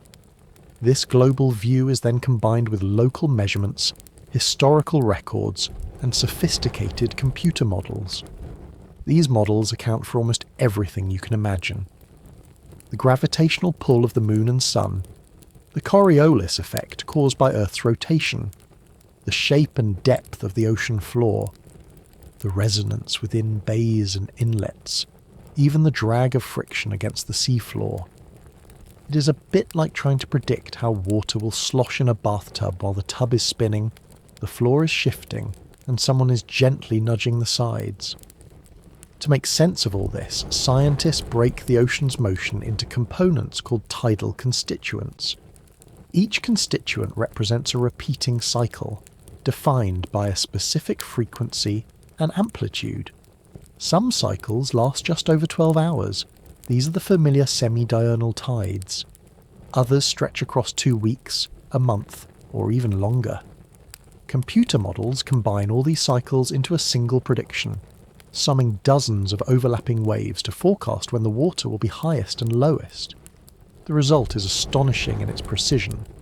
Today's models can predict tides years in advance, with an accuracy measured in minutes and centimetres. And while this work depends on complex mathematics and global technology, its purpose remains beautifully simple: to tell anyone who depends on the ocean, fishermen, sailors, harbour masters, and families heading to the beach, what the water will do next. If you look closely at a tide table, you can see this quiet triumph. Each number is a small promise, built from countless observations and calculations. The hour when the first wave will slip past the pilings, the height to which it will rise, the moment when it will turn and flow away again. It is comforting to know that even in a world full of uncertainties, the tides can still be mapped, understood, and anticipated. So the next time you find yourself walking along the water's edge, you might imagine the invisible architecture behind what you see. The satellites overhead, the sensors anchored to the seabed, the models humming quietly in distant servers. A collaboration between the ancient rhythm of the moon and the modern tools of science. And in that partnership, a reminder that the most enduring mysteries are often solved not by one grand discovery, but by the patient gathering of small truths, layered together until the whole picture emerges, like the tide itself, rising slowly, steadily, until it touches every shore. For many people, tide tables are just a quiet detail, something printed in the back pages of an almanac or tucked into a corner of a weather app. But along every coastline they are as essential as any map or compass. Imagine a small harbour at dawn. A fisherman sips coffee beside his boat, glancing at the table tacked to a wooden post. He doesn't need to read every line, he's memorised most of them, but he checks anyway, the same way you might check the clock even when you already know the time. That little chart tells him exactly when he can slip past the shallows and when he must return before the water falls away. Nearby, a family loads buckets and spades into their car, heading for the wide sand flats that will be revealed at low tide. Their day depends on those columns of numbers, on knowing when the sea will pull back and how long it will stay away. Surfers read tide predictions just as carefully, scanning for the right combination of swell and tide, that will shape a wave into something worth riding. A low tide might expose hidden rocks, while a rising tide can smooth the break into a perfect glassy wall. Even people who never set foot on the sand are quietly guided by these schedules. Coastal engineers time construction projects to low water. Ferry operators plan departures when the tide is high enough to float heavy loads. Environmental scientists schedule surveys of salt marshes when the water is at its lowest, revealing delicate plants and hidden nests. In some places, tide tables take on a ritual importance. In Alaska, families gather each spring to harvest herring eggs, watching the tide charts as carefully as any clock. Along the coast of Wales, mussel pickers carry laminated tide guides in their pockets, glancing down every hour to see how much time remains. And still, the work of prediction goes on, quietly updating those tables as the moons cycle, ocean currents, and even sea level rise bring subtle changes. For all their technical roots, tide tables feel almost like an agreement, a promise between people and the sea. You bring your patience and preparation, and in return, the tide keeps its appointments. If you've never studied one closely, you might find it reassuring to do so. To see the tidy columns of times and heights, the clean certainty of it all. Even in a world that feels unpredictable, there is something that can be counted on. A schedule the moon has been keeping for longer than any civilization has stood. So the next time you set out along the coast, whether to fish, to walk, or simply to watch the water, you might pause to thank those quiet charts. Because each line of numbers is more than a record. It's a small gesture of understanding, a way to say, I see the ocean, and I know it will be back. A reminder that even the most powerful forces can be met with calm preparation, and that sometimes the surest way to find peace is simply to learn when the tide will return. For many people, tide tables are just a quiet detail, something printed in the back pages of an almanac or tucked into a corner of a weather app. But along every coastline they are as essential as any map or compass. Imagine a small harbour at dawn. A fisherman sips coffee beside his boat, glancing at the table tacked to a wooden post. He doesn't need to read every line, he's memorised most of them, but he checks anyway, the same way you might check the clock even when you already know the time. That little chart tells him exactly when he can slip past the shallows and when he must return before the water falls away. Nearby, a family loads buckets and spades into their car, heading for the wide sand flats that will be revealed at low tide. Their day depends on those columns of numbers, on knowing when the sea will pull back and how long it will stay away. Surfers read tide predictions just as carefully, scanning for the right combination of swell and tide that will shape a wave into something worth riding. A low tide might expose hidden rocks, while a rising tide can smooth the break into a perfect glassy wall. Even people who never set foot on the sand are quietly guided by these schedules. Coastal engineers time construction projects to low water. Ferry operators plan departures when the tide is high enough to float heavy loads. Environmental scientists schedule surveys of salt marshes when the water is at its lowest, revealing delicate plants and hidden nests. In some places, tide tables take on a ritual importance. In Alaska, families gather each spring to harvest herring eggs, watching the tide charts as carefully as any clock. Along the coast of Wales, mussel pickers carry laminated tide guides in their pockets, glancing down every hour to see how much time remains. And still, the work of prediction goes on, quietly updating those tables as the moons cycle, ocean, currents and even sea level rise bring subtle changes. For all their technical roots, tide tables feel almost like an agreement, a promise between people and the sea. You bring your patience and preparation, and in return, the tide keeps its appointments. If you've never studied one closely, you might find it reassuring to do so. To see the tidy columns of times and heights, the clean certainty of it all. Even in a world that feels unpredictable, there is something that can be counted on. A schedule the moon has been keeping for longer than any civilization has stood. So the next time you set out along the coast, whether to fish, to walk, or simply to watch the water, you might pause to thank those quiet charts. Because each line of numbers is more than a record. It's a small gesture of understanding, a way to say, I see the ocean, and I know it will be back. A reminder that even the most powerful forces can be met with calm preparation, and that sometimes the surest way to find peace is simply to learn when the tide will return. As dependable as the tides have always seemed, the future holds changes that even the moon's ancient pull cannot smooth away. Sea levels are rising. Each year the oceans expand as glaciers melt and warmer water swells.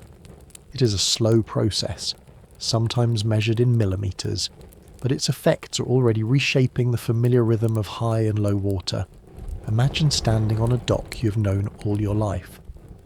The tide still comes in twice a day, but it begins from a higher starting point, reaching farther up pilings and spilling over seawalls more often than before. In many places, this means tides are now flooding streets and marshes that remained dry for generations. A king tide, once a rare event that happened only a few times each year, is becoming a more frequent visitor. Even small increases in sea level change the reach of the tide dramatically. When a storm coincides with high tide, the surge can push water into neighbourhoods, damage infrastructure, and salt the soil of gardens and fields.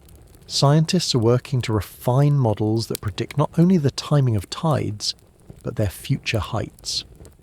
This means combining traditional tidal equations with projections for rising seas.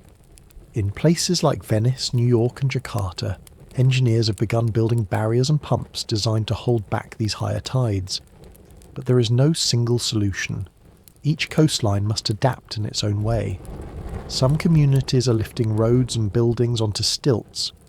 Others are restoring wetlands, which can absorb high water naturally and buffer inland areas. There is also an emotional dimension to this change. For many people, the tide is not just a measurement. It is part of identity, part of memory. To see it arriving higher each year is to feel something slipping away.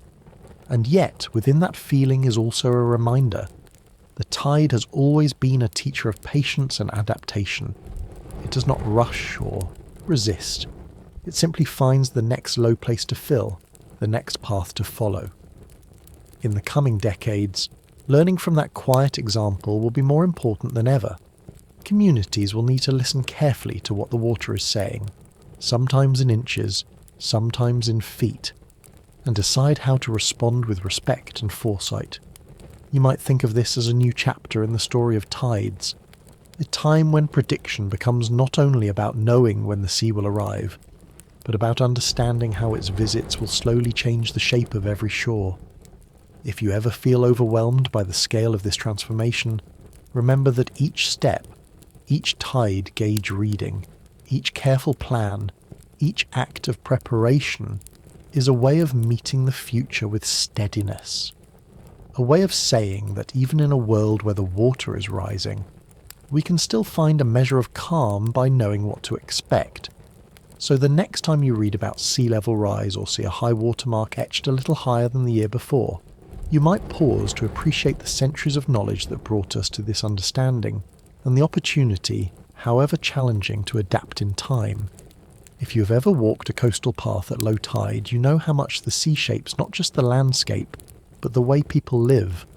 The water retreats to reveal sand flats and boats resting on their keels, then returns with quiet certainty to lift everything again. In the years ahead, this familiar rhythm will begin to feel unfamiliar in many places. As sea levels rise and tides ride higher, communities along every ocean will face decisions their ancestors never imagined. Imagine a village where the highest tides once flooded a foot or two into the streets only during rare storms. Now those same streets fill several times each month, even on calm days. Store owners keep sandbags by the door. Children learn to walk home along detours that stay dry longer. In cities built on deltas or reclaimed land like Bangkok and New Orleans, tides are beginning to push more salt water into drainage canals, corroding pipes and threatening drinking water supplies. Even small changes in tidal reach can have outsized effects. In low-lying islands across the Pacific, higher tides seep into gardens, killing crops that communities have grown for generations. Fisheries are affected too. Nursery habitats for young fish and shellfish depend on tidal patterns to bring nutrients and carry away waste. When those patterns shift, the balance can be disrupted in ways scientists are still trying to understand. For many, the tide has always been a source of livelihood and reassurance.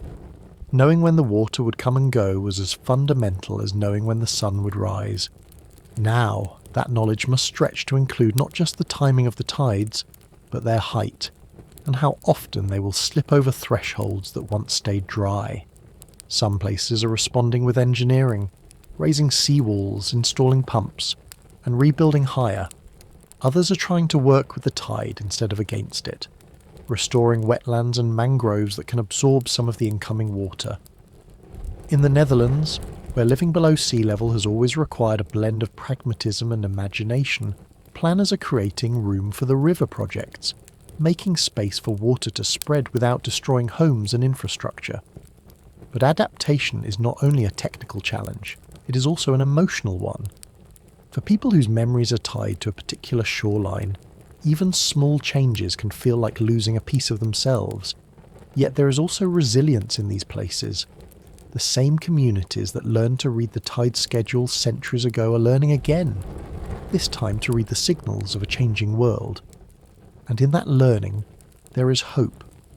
Because while tides may rise higher than before, the knowledge of how to watch them, prepare for them, and adapt to their changes has never been stronger.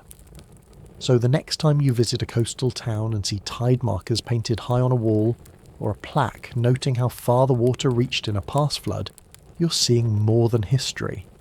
You're seeing reminders that people have always met the sea's power with humility, respect, and creativity, and that we can do so again, even as the tides transform. When you look up at the moon on a clear night, it can feel like the most unchanging thing in the sky. But the truth is, the relationship between the moon and the ocean has always been evolving, and always will be. Long ago, when the moon was closer to Earth, tides were wilder and more extreme.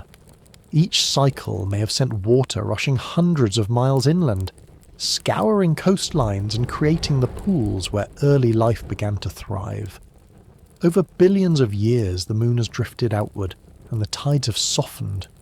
But even now, that quiet retreat continues, inch by inch.